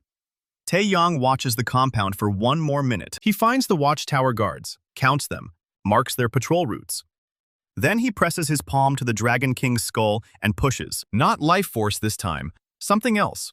Something cold and gray that flows out of the tablet and into the bond like water through a cracked dam. The Dragon King's eye sockets flare bright enough to light the ridge. Necromantic fog pours from its jaws and rolls down the slope toward the compound. Not smoke, not mist. A heavy gray nothing that swallows sound and light, and the faint blue glow of the mage lanterns. The guards in the eastern watchtower see it coming. One of them shouts. The fog hits the wall and keeps going. It pours over the battlements and down into the courtyard, and the mage lights flicker once and die. Then the Dragon King launches. The wing with the healing membrane tears a little on the first downbeat, but it holds. It carries the bone dragon over the wall and into the compound, and the first watchtower collapses before anyone fires a spell. Bone tail through stone and timber. The second tower gets a blast of necrotic flame that eats through the supports like acid. The guards on the ground are running. Some of them form up in the courtyard and hurl fireballs that splash harmlessly off the dragon's ribs. Others run for the inner keep and get cut off by a skeletal hound, moving faster than anything made of bone should move. Tae-yang walks through the fog with the wyrm uncoiling from his arm. The outer gate is open. The Dragon King smashed it on the way in. He steps over the rubble and into the compound, and the first Crimson Fang soldier who sees him freezes. Just a boy with green eyes and black hands, and a whip made of vertebrae. The soldier raises his sword. The wyrm stretches to its full 12-foot length and wraps around his throat. One squeeze. Done. Tae-yang doesn't slow down. He's counting minutes. 40 of them. Maybe less if Moon is already on his way. He finds the vault, not through the main hall but through a service corridor. The floor plan marked as a dead end. The floor plan was wrong. The corridor leads to a stairwell, and the stairwell leads down 2 levels to a door made of black iron. The silencing wards hum against his skin like 1,000 tiny needles. The wyrm writhes. Even the hound hesitates at the threshold. The Guardian isn't human. It's a construct. 12 feet of shaped obsidian and mana-forged steel, with a single red eye in the center of its chest. It swings an arm the size of a tree trunk, and Tae-yang throws himself flat. The hound lunges for the construct's leg, and its jaws close on solid stone. No damage, just a screech of bone on rock. Tae-yang reaches through the bond, and the Dragon King answers. Not with its body, with its fire. The necrotic flame pours through the connection, through Tae-yang's veins, through his outstretched hand in a stream of green that isn't real fire, but still burns. It hits the construct's chest, and eats through the mana-forged steel like paper. The red eye flickers and dies. The construct crashes to the floor in 3 pieces. Tae-yang lowers his hand. His palm is smoking. The black veins have spread past his wrist to the center of his forearm. He doesn't look at them. He steps over the broken construct and pushes open the iron door. The vault is small. Not a treasure room, a trophy case. 5 pedestals arranged in a circle, each one holding something that glows. The shard is on the center pedestal. It's the size of Tae-yang's fist and blacker than obsidian. Blacker than the tablet, blacker than anything that belongs in the mortal world. And it's alive. It pulses. Once, twice. In rhythm with something Tae-yang can feel through the bond. Something huge and old and buried so deep no map could find it. The hound whines. Tae-yang walks forward and closes his hand around the shard. The cold that shoots up his arm is immediate and absolute. His fingers lock. His heart stutters. The tablet in his veins screams. Not a sound, a feeling. A wave of wrongness that nearly drops him to his knees. The shard is fighting him. The shard knows what he is, and it doesn't want to be touched by something already dead. Tae-yang grits his teeth and holds on. The bond with the Dragon King steadies him. The wyrm wraps around his forearm and squeezes, anchoring him to his own body. 10 seconds pass. The shard stops fighting. It goes still in his palm, and the cold settles into something manageable. Something he can carry. He shoves it into the pouch at his belt and turns for the door. The vault is empty now except for dust and the broken pieces of the Guardian. 22 minutes left. Kwon Soo-hyun is waiting in the corridor. Not Crimson Fang, azure sky. The blue and silver emblem on his chest is unmistakable, even in the dim light of the stairwell. He's young, maybe 17, with a spear in one hand and lightning crackling along the shaft. He says he's been tracking the Necromancer for 3 days. He says the Azure Sky Guild doesn't usually care what happens to Crimson Fang property, but the shard is a different matter. He says it belongs in a vault, where no dead thing can use it. Tae-yang doesn't stop walking. Kwon moves. The spear blurs, and a bolt of lightning tears through the corridor. Tae-yang throws himself sideways, and the bolt scorches the wall where his head used to be. The wyrm strikes. 12 feet of bone whip lashing toward Kwon's throat. Kwon spins the spear, and the lightning forms a shield. The wyrm hits it and recoils, vertebrae clattering. Kwon says this doesn't have to end badly. He says if Tae-yang hands over the shard, he'll walk away and pretend he never saw him. Tae-yang tilts his head. The green eyes don't blink. He asks if Kwon knows what Moon is planning. Kwon hesitates. 1 heartbeat. That's enough. Tae-yang lunges, not with the wyrm, with his hands. Black fingers close on the spear shaft, and necromancy floods through the lightning like oil through water. The spear goes dark. Kwon's eyes widen. He drops the weapon and jumps back, and the hound is already behind him. Jaws open. Tae-yang calls it off. The hound stops with its teeth an inch from Kwon's throat. Tae-yang stands over the Azure Sky Hunter with the dead spear in one hand and the shard pulsing against his hip. He says Moon Jae-sung is going to summon the primordial dragon in less than 2 weeks. He says when it rises, it won't care which guild someone belongs to. It won't care about vaults or shards or who started the war. It will burn everything, every guild, every city, every living thing in Nexus. He says he's the only one who can stop it. He says Kwon can either help or get out of the way. Kwon stares up at him and his hands are shaking. Not from fear, from rage. He says Tae-yang is a necromancer. He says his kind already destroyed one world. He says he won't let it happen again. He kicks the hound's jaw aside and rolls to his feet, and his hands are already forming a new spell. Lightning again. Brighter this time. Tae-yang doesn't have time for this. The 40 minutes are almost up. He reaches through the bond and the Dragon King answers. The ceiling above the corridor cracks. Stone and dust, and the bone tail of a 12-foot dragon smashing through 2 floors to wrap around Kwon's body and pin him to the wall. Kwon screams, not in pain, in frustration.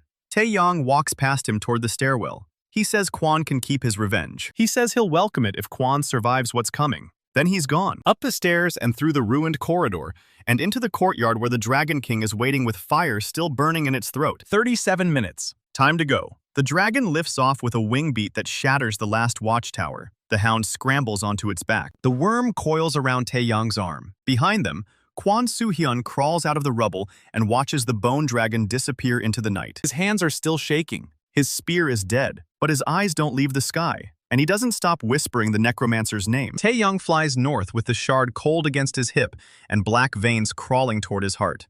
The war isn't over yet. It hasn't even started. The fortress walls are already coming apart. The outer gate is a twisted mess of melted iron. Green fire eats through the last watchtower, and the structure folds like wet cardboard. Our boy watches from a ridge of black stone. He doesn't blink. Bone dragon wheels overhead, and another wall collapses into dust. Baek Sung-ho leads the charge through the breach. His mercenaries pour into the courtyard with shields locked and spears thrusting. Song Mi-kyung fires 3 arrows before her feet hit the ground. 2 guards drop. The third catches an arrow in the throat and goes down gurgling. The hound tears into a knot of defenders. Its jaws snap a man's arm clean off. The wyrm uncoils from a dead soldier and flings the body into the ranks behind. Tae-yang walks down the ridge. Black veins spider past his elbows now. The cold in his chest is a dull ache. He doesn't notice it anymore. Tablet hums in his veins, and the bond pulls tight. The Dragon King answers instantly. A wing beat shatters the inner parapet. Guards scream and scatter. Green necrotic flame washes over the armory tent, and the steel plates melt like wax. The first courtyard belongs to them inside of 10 minutes. Iron Will squads fan out and clear the barracks. The bone dragon perches on the smoldering gatehouse. Its eye sockets blaze.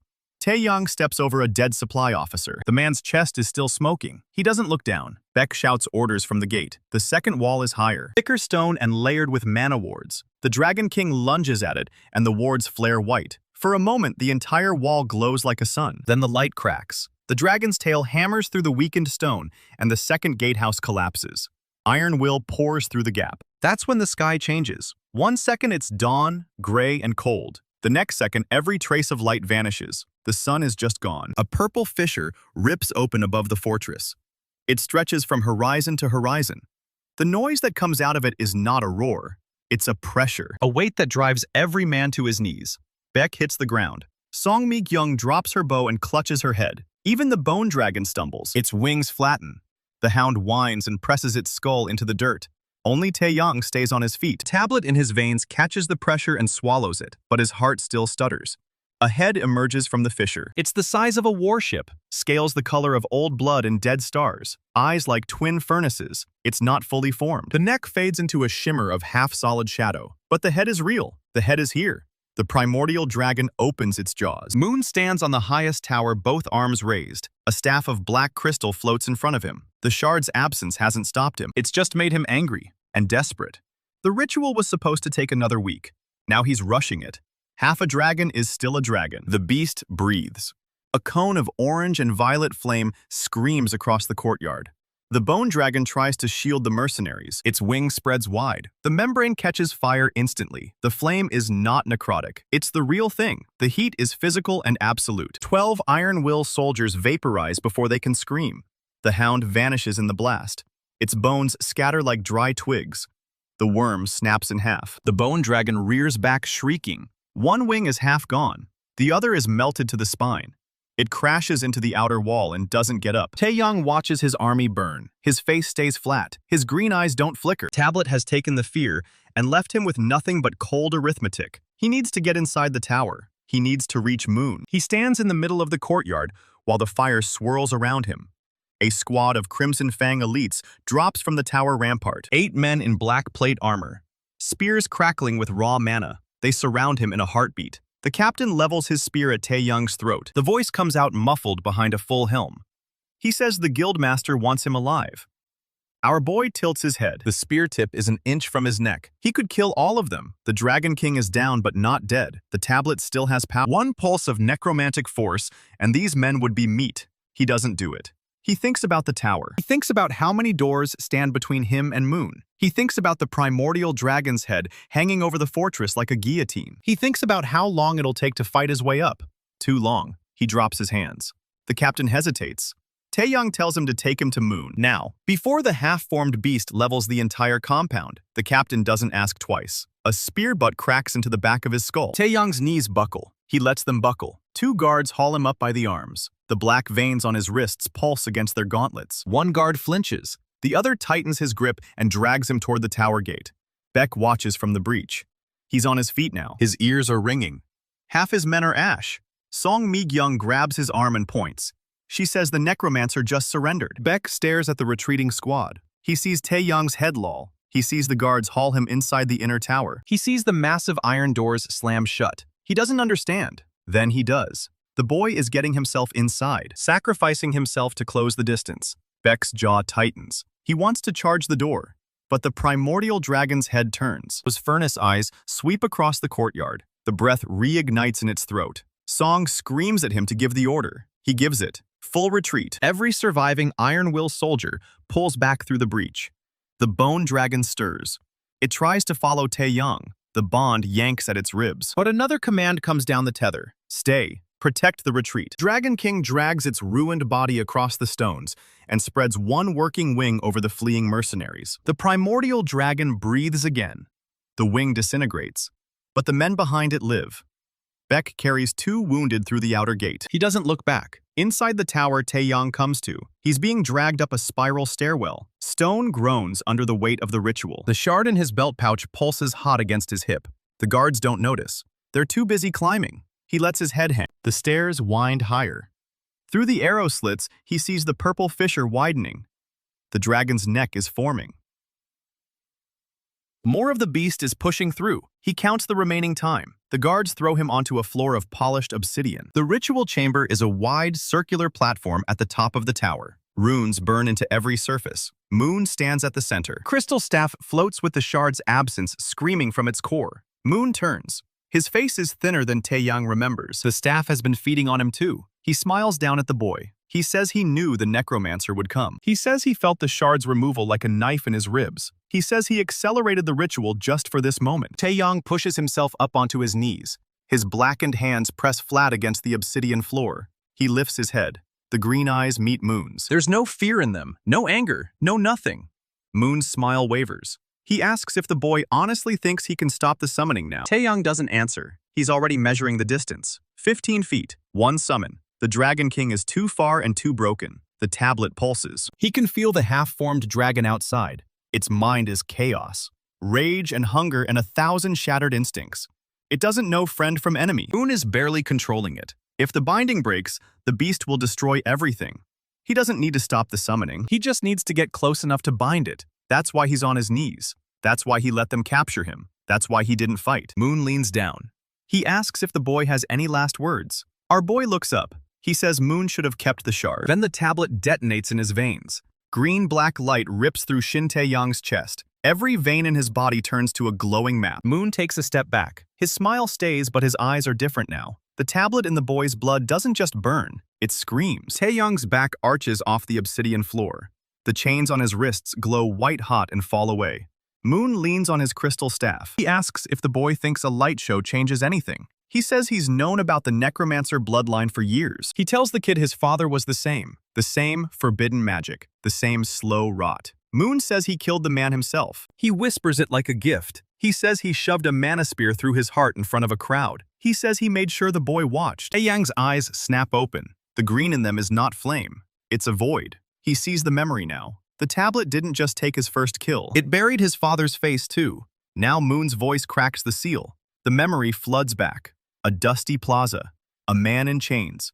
His father's calm eyes. A spear punching through cloth and bone. The crowd cheering. Tae-yang's throat locked. He was 5. Moon's laugh pulls him back to the present. He says the boy's been chasing a ghost his whole life. He says it's almost poetic. Our boy doesn't scream. He doesn't curse. He just gets to his feet. The chains are molten slag around his ankles. His blackened hands curl into fists. Moon raises the staff. The shard in Tae-yang's pouch pulses against his hip. The rift above the tower roars. The undead outside the fortress feel the shift. Every skeleton in the Crimson Fang graveyard twitches. Every soldier who died in the courtyard opens a dead eye. Our boy's voice drops to a whisper. He doesn't speak to Moon. He speaks to the tablet. The bond stretches through the black earth. The worm in his sleeve coils tighter. The hound in the courtyard lifts its head, blood still drying on its jaws. The Dragon King drags its ruined body toward the inner tower. One wing is gone. Its ribs are cracked, but the green fire in its sockets brightens. Moon sees the beast moving. He slams the staff down. The runes in the chamber flare. He shouts the binding words. The primordial dragon's head turns. Its furnace eyes land on the tower. The purple rift splits wider. A claw the size of a wagon tears through. It catches the edge of the tower wall. Stone crumbles like dry bread. Tae-yang doesn't look at the claw. He looks at Moon. He says, "You took everything." The tablet's power surges again. This time it's not pain. It's command. Every corpse inside the fortress walls hears him. A guard in the stairwell drops his spear. His neck snaps on its own. He crumples. And then he rises. His eyes glow green. The other guards draw weapons. But the dead are already behind them. Skeletal hands punch through armor. A captain screams. The undead don't answer. They just march. Up the spiral stairs. Through the gatehouse. Into the ritual chamber. Doors blow inward. 10 reanimated soldiers flood the obsidian floor. Moon's elite step forward. Spears crackling. But the dead don't stop. They don't feel pain. They just keep swinging. Our boy walks through the chaos. A guard lunges at him. The worm uncoils from his wrist. It wraps the man's throat and squeezes. He drops. Tae-yang doesn't slow down. The Dragon King's skull crashes through the tower's outer wall. Bone grinds against stone. It can't fit the whole body inside, so it just shoves its head through. Green flame leaks from its jaw. It bites down on a pillar. The pillar snaps. The ceiling groans. Moon's staff pulses. He shouts at the primordial dragon to obey. The beast answers, but not to him. Its second claw rips through the rift, then a third. The head is fully through now. Horns as long as lances. Scales of black iron. A jaw that could swallow a house. The breath that comes out is not fire. It's raw mana. The obsidian floor cracks under the pressure. 2 of Moon's men disintegrate on the spot. Tae-yang's undead stagger but keep fighting. The primordial dragon opens its mouth. A roar shakes the entire fortress. The tower's outer wall collapses. Moon throws up a barrier. Tae-yang's Dragon King shoves him behind its skull. The roar washes over them. The barrier holds.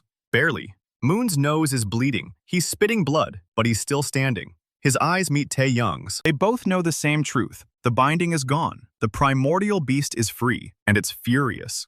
It doesn't see allies or enemies. It sees meat. It lashes out with a claw. The claw demolishes the ceiling. The open sky floods the chamber. Tae-yang's Dragon King rears back. It breathes necrotic flame. The acid green fire hits the primordial dragon's snout. It doesn't burn, but it gets the monster's attention. The huge head swings toward the bone dragon. Tae-yang's knees nearly buckle. The bond screams with the Dragon King's pain. But his pet doesn't retreat. It drags its broken body forward. It snaps its jaws at the primordial's throat. The old beast's claw catches it. The Dragon King is hurled across the chamber. It crashes through the remaining wall. Tae-yang is thrown sideways. He hits the floor and slides. Moon is on his back. His staff is cracked. He's trying to chant. The primordial dragon turns toward the fallen guildmaster. Its jaws open. Tae-yang pushes himself up. He runs, not away, toward. The worm snaps out like a chain. It wraps around Moon's ankle and yanks. Moon slides across the floor. The dragon's jaws close on empty air. Moon hits the wall and gasps. He stares at Tae-yang. He looks confused. Our boy grabs Moon's collar. He hauls him behind a broken pillar. The Dragon King crashes back through the gap. It's missing more ribs, but it's still fighting. Tae-yang locks eyes with Moon. He says they settle their own score later. Right now they survive this thing together. Moon laughs. It's a wet, ragged sound. He nods. He asks if the boy has a plan. Tae-yang shows him the shard. It's pulsing against his palm. Same color as the beast's heart.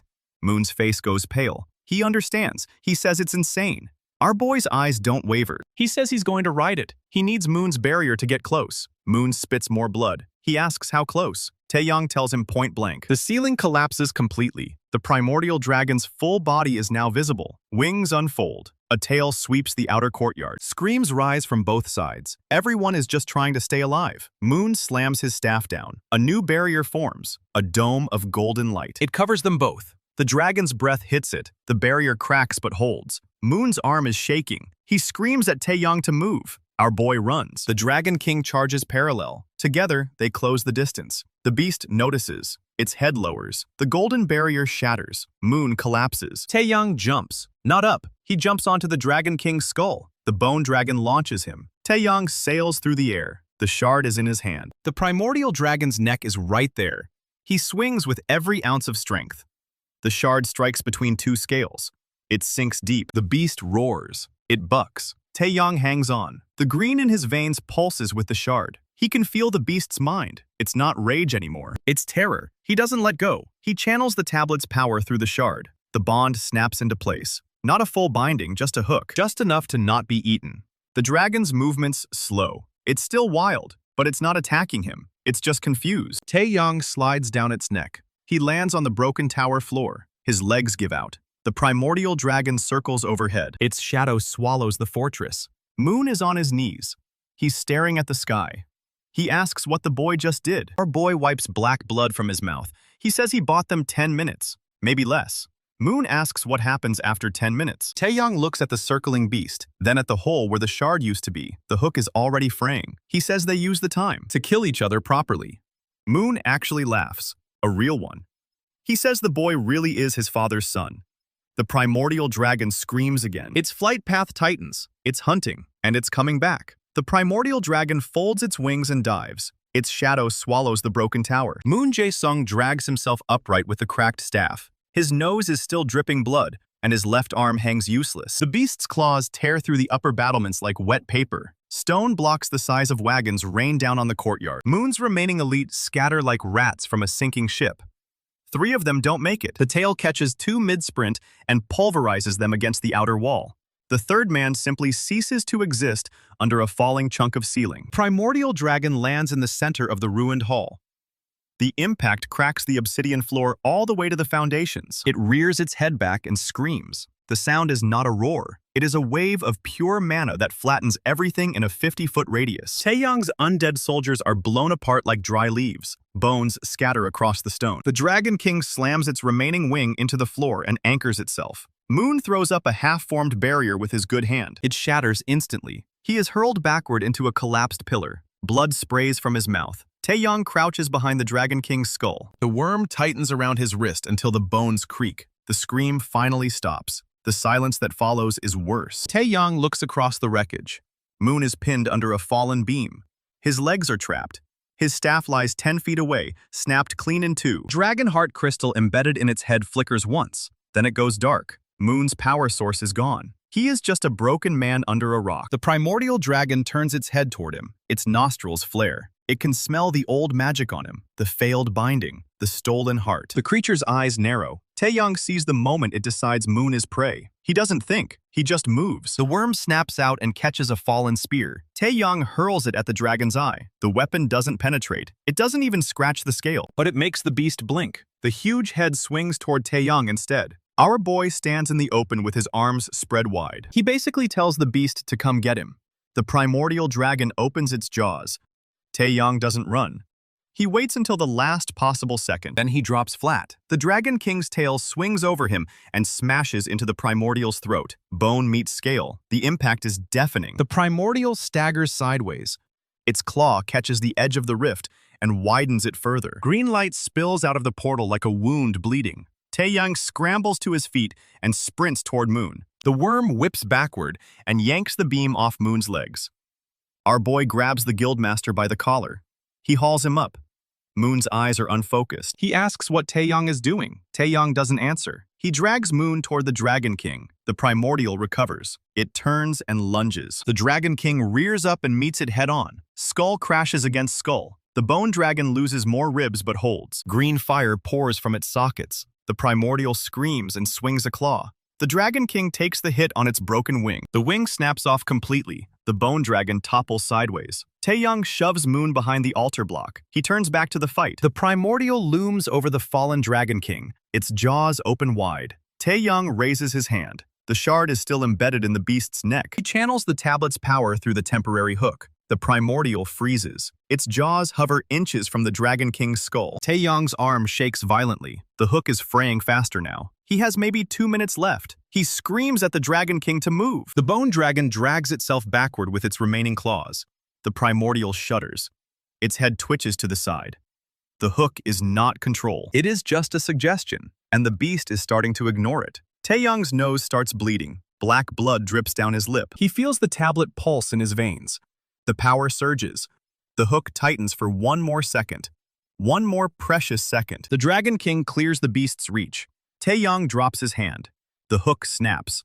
The primordial screams in rage and freedom. It wheels around and launches itself back into the sky. Its massive body clears the broken tower walls. Downdraft from its wings sends debris flying. Tae-yang collapses against the altar. His ears are ringing. His vision swims. Moon coughs wetly from behind the stone.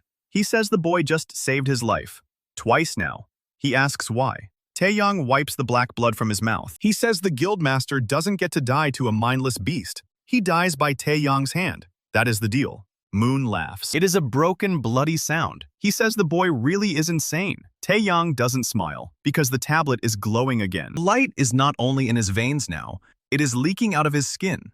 Green threads crawl up his neck and coil around his jaw. He can feel the power reaching for something inside his skull, his memories. His father's face flashes before his eyes, then his mother's voice, then the taste of his first warm meal after awakening. The tablet asks for payment. Not a memory this time, all of them. Every single emotional attachment he has left. The price for binding the primordial is everything human left in him. Tae-yang looks at the sky. The beast is circling back. Its shadow crosses the broken tower. It is still hunting, and when it lands again, nothing will stop it. Moon sees the green light spreading across Tae-yang's skin. He understands. He says the boy cannot be serious. Binding that thing alone will kill him. Tae-yang doesn't answer. His eyes are fixed on the circling dragon. The tablet pulses faster. It is not asking anymore. It is demanding. Tae-yang closes his eyes. He thinks about his father's murder. The memory Moon unlocked is still raw and bright. He thinks about the betrayal, the spear in his back, the cold ground of his first death. He thinks about the hospital bed, the graveyard at midnight, the skeletal worm rising from dead earth. He thinks about everything that made him Shin Tae-yang. Then he lets it go. He speaks the binding words. They are not in any human language.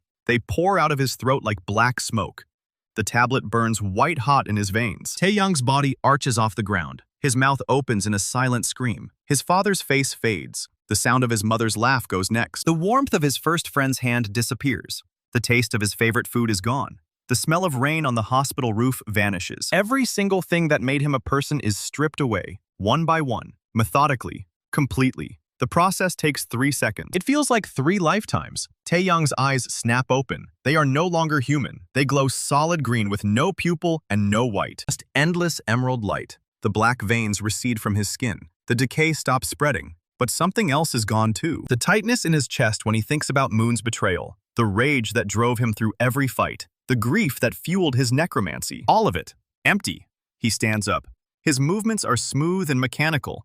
No hesitation. No pain. No fear. He turns to the sky. The primordial dragon dives again. Its target is clear. It wants the thing that dared to hook its mind. Tae-yang raises both hands. The tablet's power flows through him like a river. The binding words pour out of his mouth without stopping. Green light explodes from his chest. It forms a massive spectral chain in the air. The chain shoots upward. It wraps around the primordial dragon's throat. The beast screams and tries to pull up. The chain holds. It loops around the creature's wings, then its torso, then its tail. Primordial dragon crashes into the courtyard. The impact shakes the entire mountain. It thrashes and roars, breathes mana fire that melts stone, whips its tail through the remaining walls. Nothing breaks the chain. Tae-yang walks forward. His steps are calm, measured, inexorable. He stops 10 feet from the beast's head. The primordial dragon snaps its jaws at him. He doesn't flinch. He speaks the final word. The chain contracts. The dragon's body goes rigid. Its eyes glaze over. The green light of the tablet floods through its scales. It seeps into its skull. It rewrites the creature's will at the deepest level. The primordial dragon stops fighting. It lowers its head, presses its snout to the ground at Tae-yang's feet. The beast submits. Tae-yang reaches out and places his palm on its snout. The bond snaps into place. Not a temporary hook this time. A complete soul binding. The primordial dragon is his.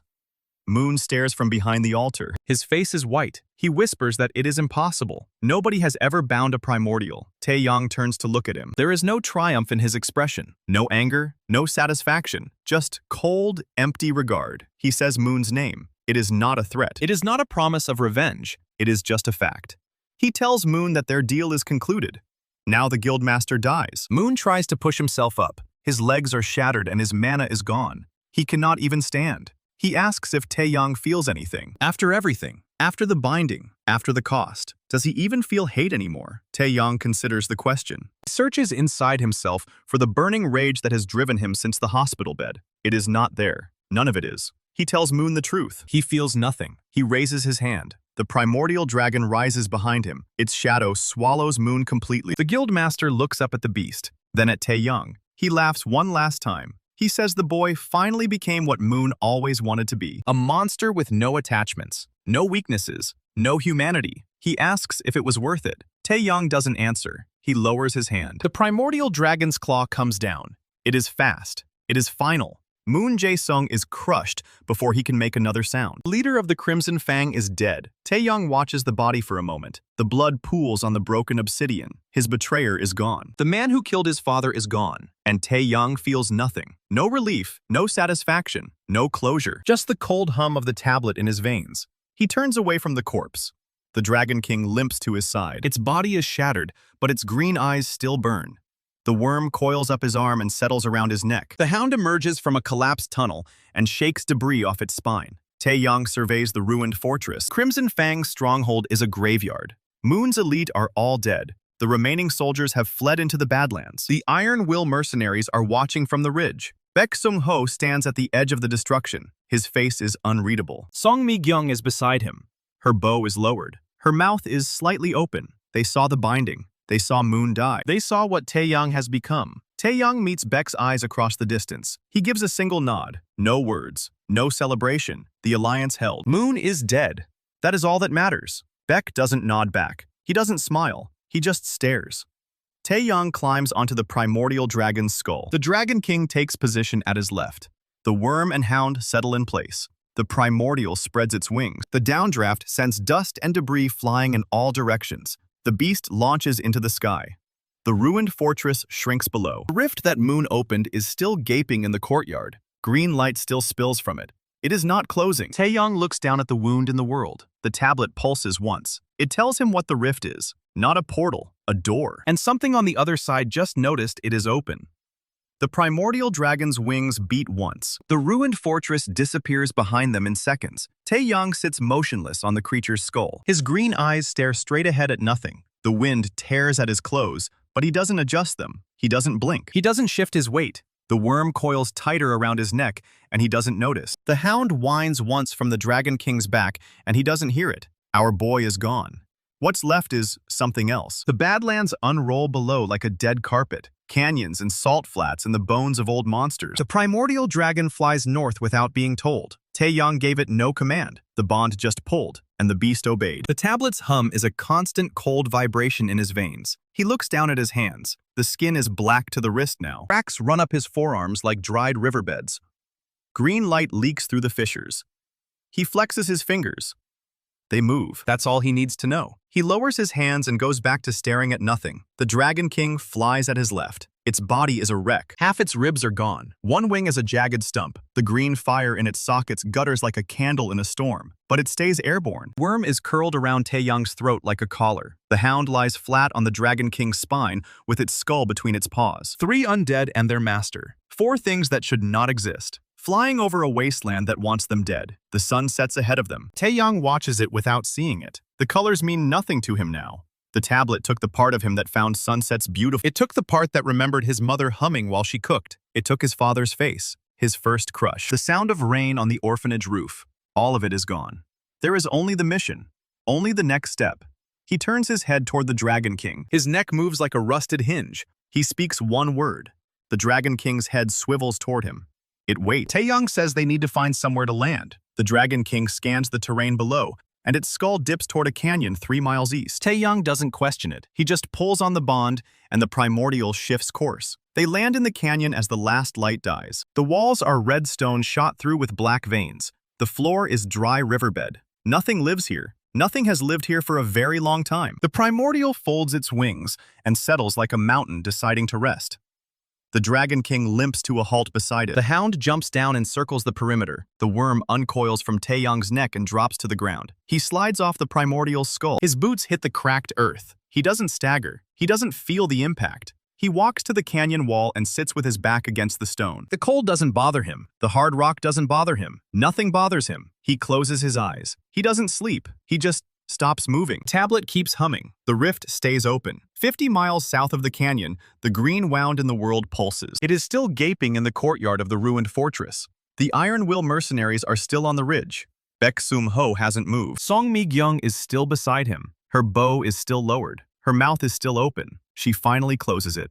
She asks what they just watched. Baek doesn't answer. She asks again. He says they watched a boy stop being a boy. Song turns to look at the rift. Green lightning flickers inside it now. She says it isn't closing. Baek says he knows. She says something is coming through. Baek says he knows that too. He finally moves. He turns his back on the fortress and starts walking toward the Badlands. Song calls after him. He says they need to warn the guilds. She catches up and grabs his arm. She asks if he's serious. He says the boy bound a primordial dragon. A primordial? Nobody has ever done that. Not in recorded history, not in legend, not even in the oldest stories the bards tell. Song says that's exactly why they should stay out of it. Baek stops and turns to face her. He says that's exactly why they can't. He says the boy has no emotions left, no attachments, no reason to stop. He says a creature like that doesn't just take revenge and go home. It takes everything. He starts walking again. Song follows. The mercenaries fall in behind them. The rift pulses behind them. Something moves in the green light. Something big. Baek sends a runner ahead to the nearest signal tower. The message is short. He tells them to summon every guild leader to the Azure Sky Capital. Emergency Council. No exceptions. The runner takes off at a dead sprint. Song asks what he's going to tell them. Baek says the truth. He says a necromancer just became the most dangerous thing in Nexus. And he says it with no satisfaction at all. 2 days pass. The Azure Sky Guild Hall is packed. Every major guild has sent a representative. Some sent their leaders. The ones who didn't are already regretting it. Kwon Soo-hyun stands at the head of the table. His arm is still bandaged from his fight with Tae-yang. His face is still bruised. He doesn't sit. Neither does anyone else. Baek Sung-ho enters through the main doors. Every head turns. He walks to the table and stops across from Kwon. They stare at each other for a long moment. Kwon says he got the message. He says it sounded insane. He asks if it's true. Baek says it is. He says the boy bound a primordial dragon. He says Moon Jae-sung is dead. He says the Crimson Fang Guild is destroyed. A murmur runs through the room. Someone asks how. Baek says the boy walked up to a primordial dragon and made it kneel. He says the binding took 3 seconds. He says the boy didn't even flinch when it snapped at his face. Kwon's jaw tightens. He asks what the boy wants now. Baek says nothing. That's the problem. He explains what the tablet took. Everything the boy ever felt is gone. Every memory that made him human. Every reason to stop. Kwon is silent for a moment. Then he says the boy is an existential threat. Nobody argues. Kwon calls for a vote. Every guild in the room agrees. The necromancer is to be hunted. Every resource is to be committed. No quarter. No negotiation. Baek watches the vote happen. He doesn't raise his hand. Kwon notices. He asks if Baek has a problem with the motion. Baek says he doesn't. He says he just knows something they don't. He says the boy's weakness. Kwon leans forward. He asks what it is. Baek tells them about the wound. The spear that hit Tae-yang during the caravan ambush. The necrosis spreading up his arm. The gold tincture that bought him a week. He says the week is almost up. He says the rot is heading for the boy's heart. Kwon asks how he knows this. Baek says the healer told him. Tae-ha-un. She's been treating the boy since the crypt. She knows the wound's progression. She knows the exact day the rot reaches his heart. Kwon asks if she'll help them. Baek says she might. She's been trying to save the boy's humanity. If she accepts that it's gone. If she accepts that what's left is a threat to everyone, then she might give them what they need. Kwon says to bring her in. Baek sends a messenger. The room waits in heavy silence. Chae-ha-un is in her workshop when the message arrives. The room smells of herbs and burnt copper. Her hands are stained gold from the tincture she's been mixing. She reads the message twice. She sets it down. She doesn't pick it back up. She knew this was coming. She's known since the first time she saw Tae-yang's eyes in the crypt. The boy was already slipping then. Now he's gone completely. She packs her bag. She leaves the workshop. She doesn't lock the door. She doesn't expect to come back. The canyon is cold when Tae-yang opens his eyes. The sun is rising. He watched it happen without registering the passage of time. Wyrm is coiled in the dust beside him. The hound is standing guard at the canyon mouth. The Dragon King is motionless. The primordial is a mountain of black iron scales. Tae-yang stands. His body moves without his input now. The tablet guides his limbs. He walks to the Dragon King and places his hand on its snout. The green fire in its sockets flares and steadies. He walks to the hound, and it presses its skull against his palm. He walks to the wyrm, and it coils up his arm. He climbs onto the primordial skull. The Dragon King limps into position at his left. The hound jumps onto the Dragon King's spine. They rise into the sky. Tae-yang looks south. The rift is still visible even from this distance. A thin green line on the horizon. He knows something is coming through it. The tablet knows. He doesn't feel curiosity. He doesn't feel fear. He just knows that whatever comes through will need to be dealt with. Same way Moon was dealt with. The same way everything is dealt with now. He pulls on the bond. The primordial turns south. Chae Ha-eun arrives at the Azure Sky Guild Hall. The guards let her through without a word. She walks into the council chamber, and every eye fixes on her. Kwon asks if she knows why she's here. She says she does. He asks if she's willing to help. She doesn't answer right away. She looks at Baek. She asks if he told them about the wound. Baek says yes. She asks if he told them what happens when the rot reaches his heart. Baek says no. She turns back to Kwon. She says the boy is already dead. His body just hasn't stopped moving yet. She says the rot will reach his heart in 4 days. When it does, the tablet will keep the body alive. It won't need blood or breath. It will just keep going. A lich in everything but name. Kwon says that's useful information. He asks if she can make it happen faster. Ha-eun stares at him. She asks if he's serious. Kwon says a threat that grows stronger every day isn't something they can wait on. Ha-eun is quiet. She thinks about Tae-yang's face in the crypt, the way he had to search for the last time he felt afraid, the way he told her the tablet was hollowing him out. She thinks about the fact that there's nothing left to save. She says she can do it. She says she can accelerate the rot. She can bring the 4 days down to 2. Kwon asks what she needs. She says access to the boy. She needs to touch the wound. She needs to apply a counter-agent directly to the necrosis.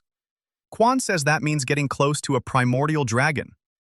Ha-eun says yes. She says that's exactly what it means. Kwon looks around the room. Every face is grim. Nobody volunteers. He says they'll make it happen. He says they don't have a choice. The council adjourns. The hunt begins. Tae-yang lands the primordial on a mesa overlooking the Azure Sky capital. The city is a sprawl of white stone and blue banners. It is the largest settlement in Nexus. It is the heart of the Guild Alliance. It is his next target. He doesn't think about the people inside. He doesn't think about the children or the families or the lives he's about to end. He just catalogs the defenses. The walls are 40 feet high and reinforced with mana-forged steel. There are 6 watchtowers with enchanted ballistae. There are 300 guild soldiers in the garrison. There are at least 20 ranked hunters above B class. He sees all of it. He catalogs all of it. None of it matters. He has a primordial dragon. He has a dragon king. He has a hound and a wyrm, and the cold green power of the tablet. He stands on the skull of the most dangerous creature in Nexus.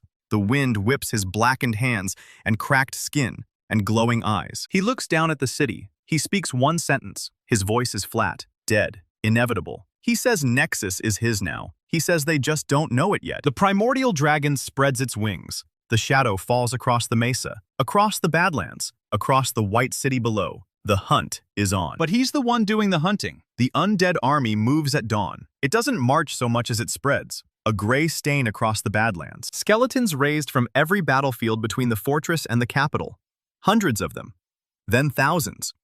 Our boy doesn't lead from the front. He doesn't need to. He stands on the primordial skull, arms loose at his sides, green eyes fixed on the white city ahead. Dragon King limps at the column's left flank. The hound runs point.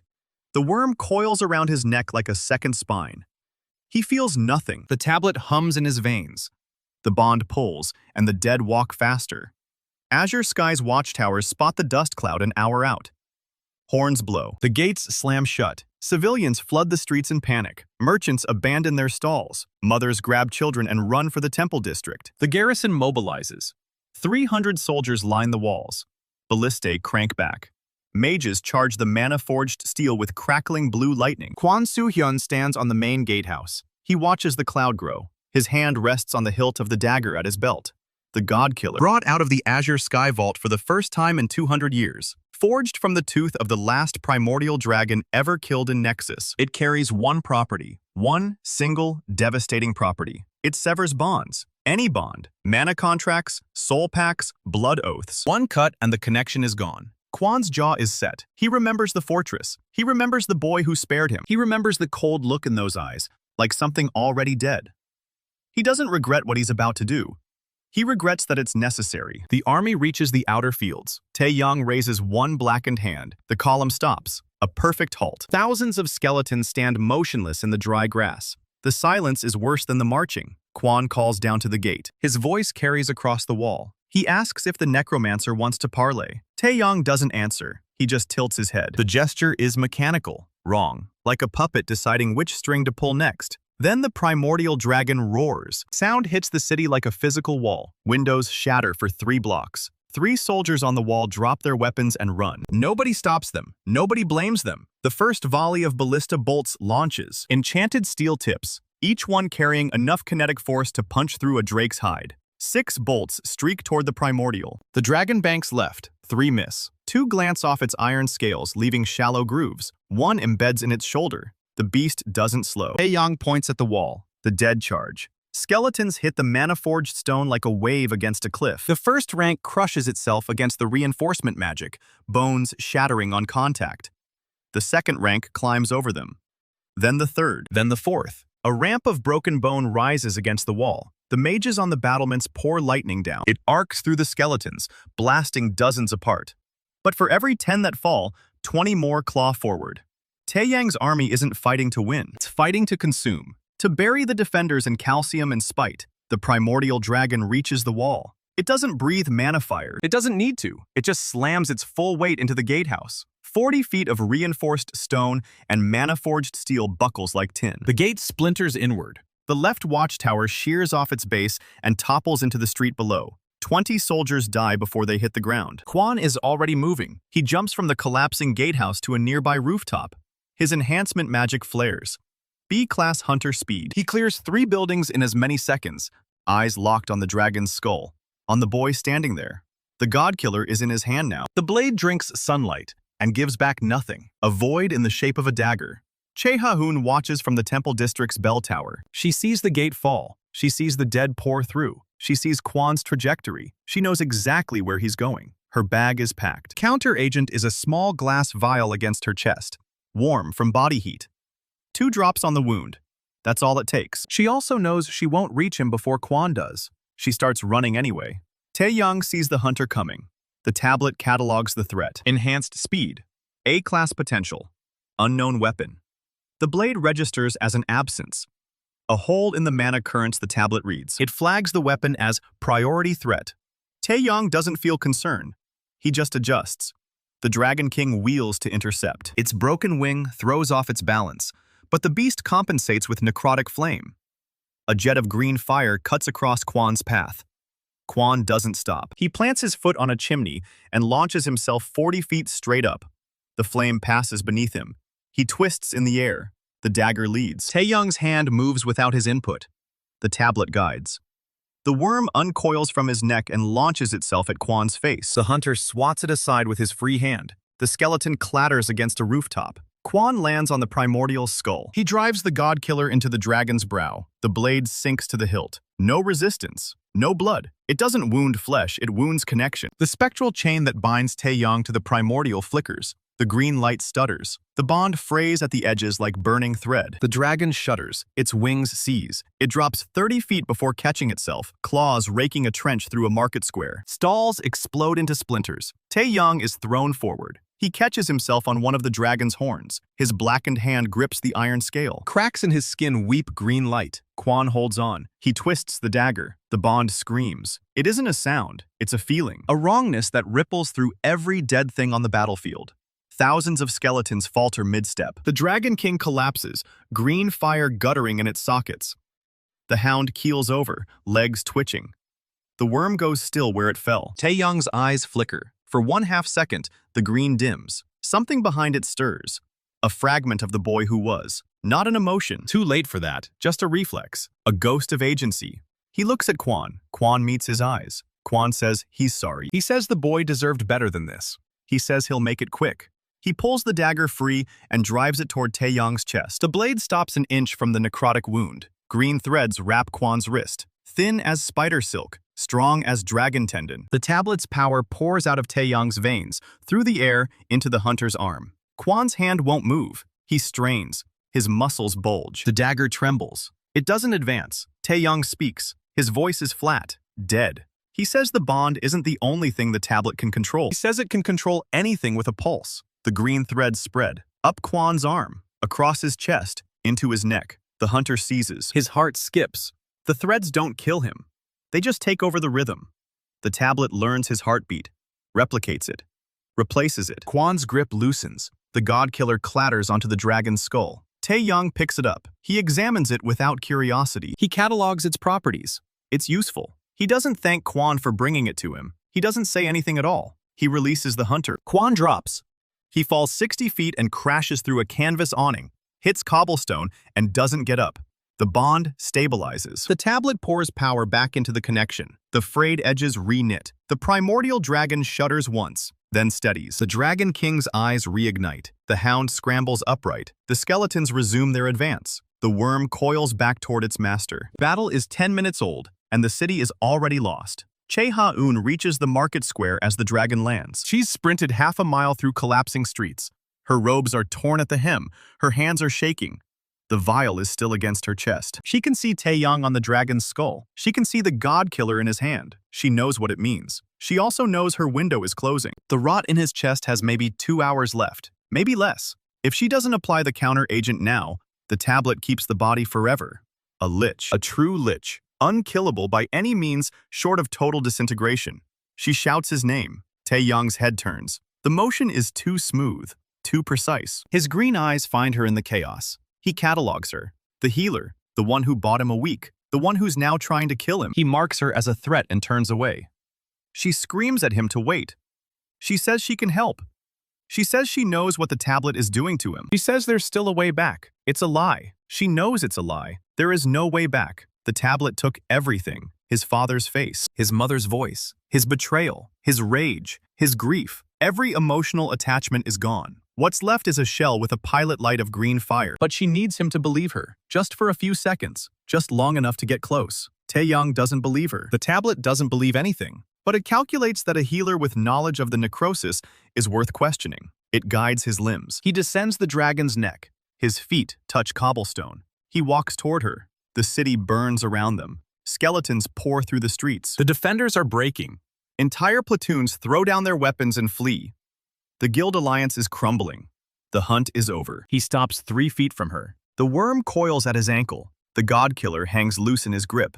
The necrosis wound pulses black under his shirt. She can smell it. Rot and gold tincture and something older. Something that was always going to happen. She says his name, soft, like a question. He doesn't respond to it. Names are information. He has no emotional attachment to the syllables. She uncorks the vial. 2 drops. He says it'll slow the spread. She says it'll ease the pain. Another lie. His pain receptors were the first thing the tablet hollowed out. He hasn't felt physical pain since the binding completed. She steps forward, raises the vial. The wyrm strikes. It hits her wrist, and the vial spins into the air. Tae-yang catches it one-handed. He looks at the liquid.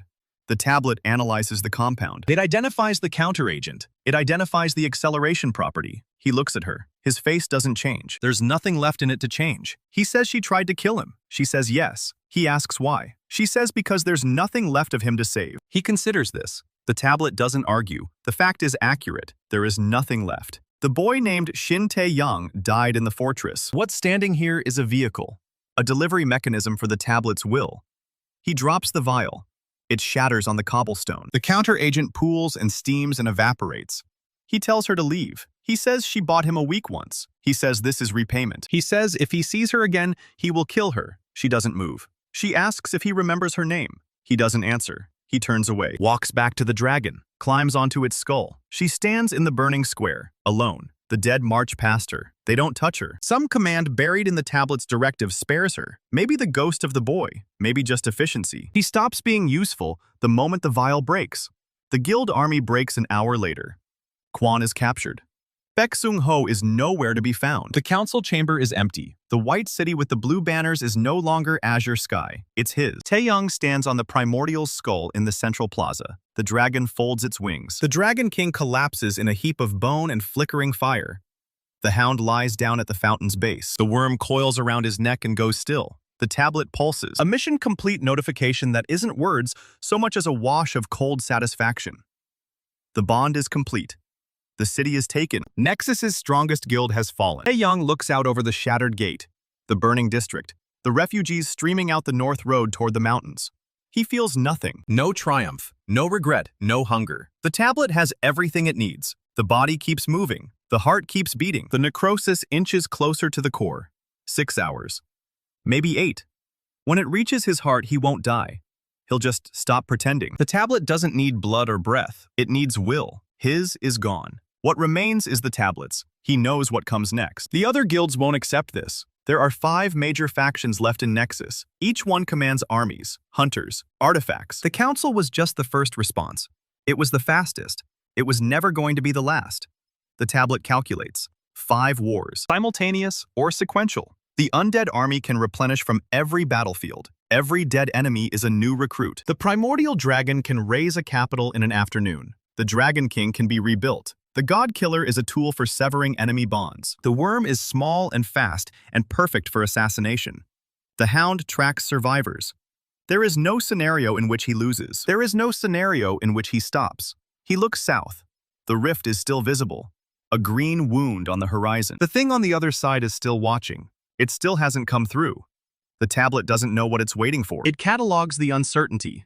It flags the rift as long-term priority threat. Not today. Not tomorrow, but soon. He speaks to no one. His voice is flat. He says he felt nothing when Moon died. He says he will feel nothing when Nexus falls. He says the tablet took everything except the purpose. He says the purpose is enough. The dragon spreads its wings. The shadow falls across the plaza, across the dead and the dying and the broken city. It rises into the sky. The Dragon King forces itself upright.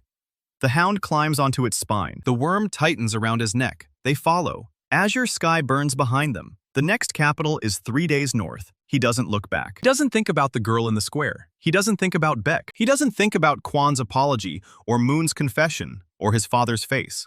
He can't think about any of it. The tablet made sure of that. The only thing left is forward, cold and green and absolute, the lich on the dragon's skull, the end of the guilds, the beginning of the long quiet that comes after. Nobody's coming to save them. Nobody's coming to stop him. He already made sure of that.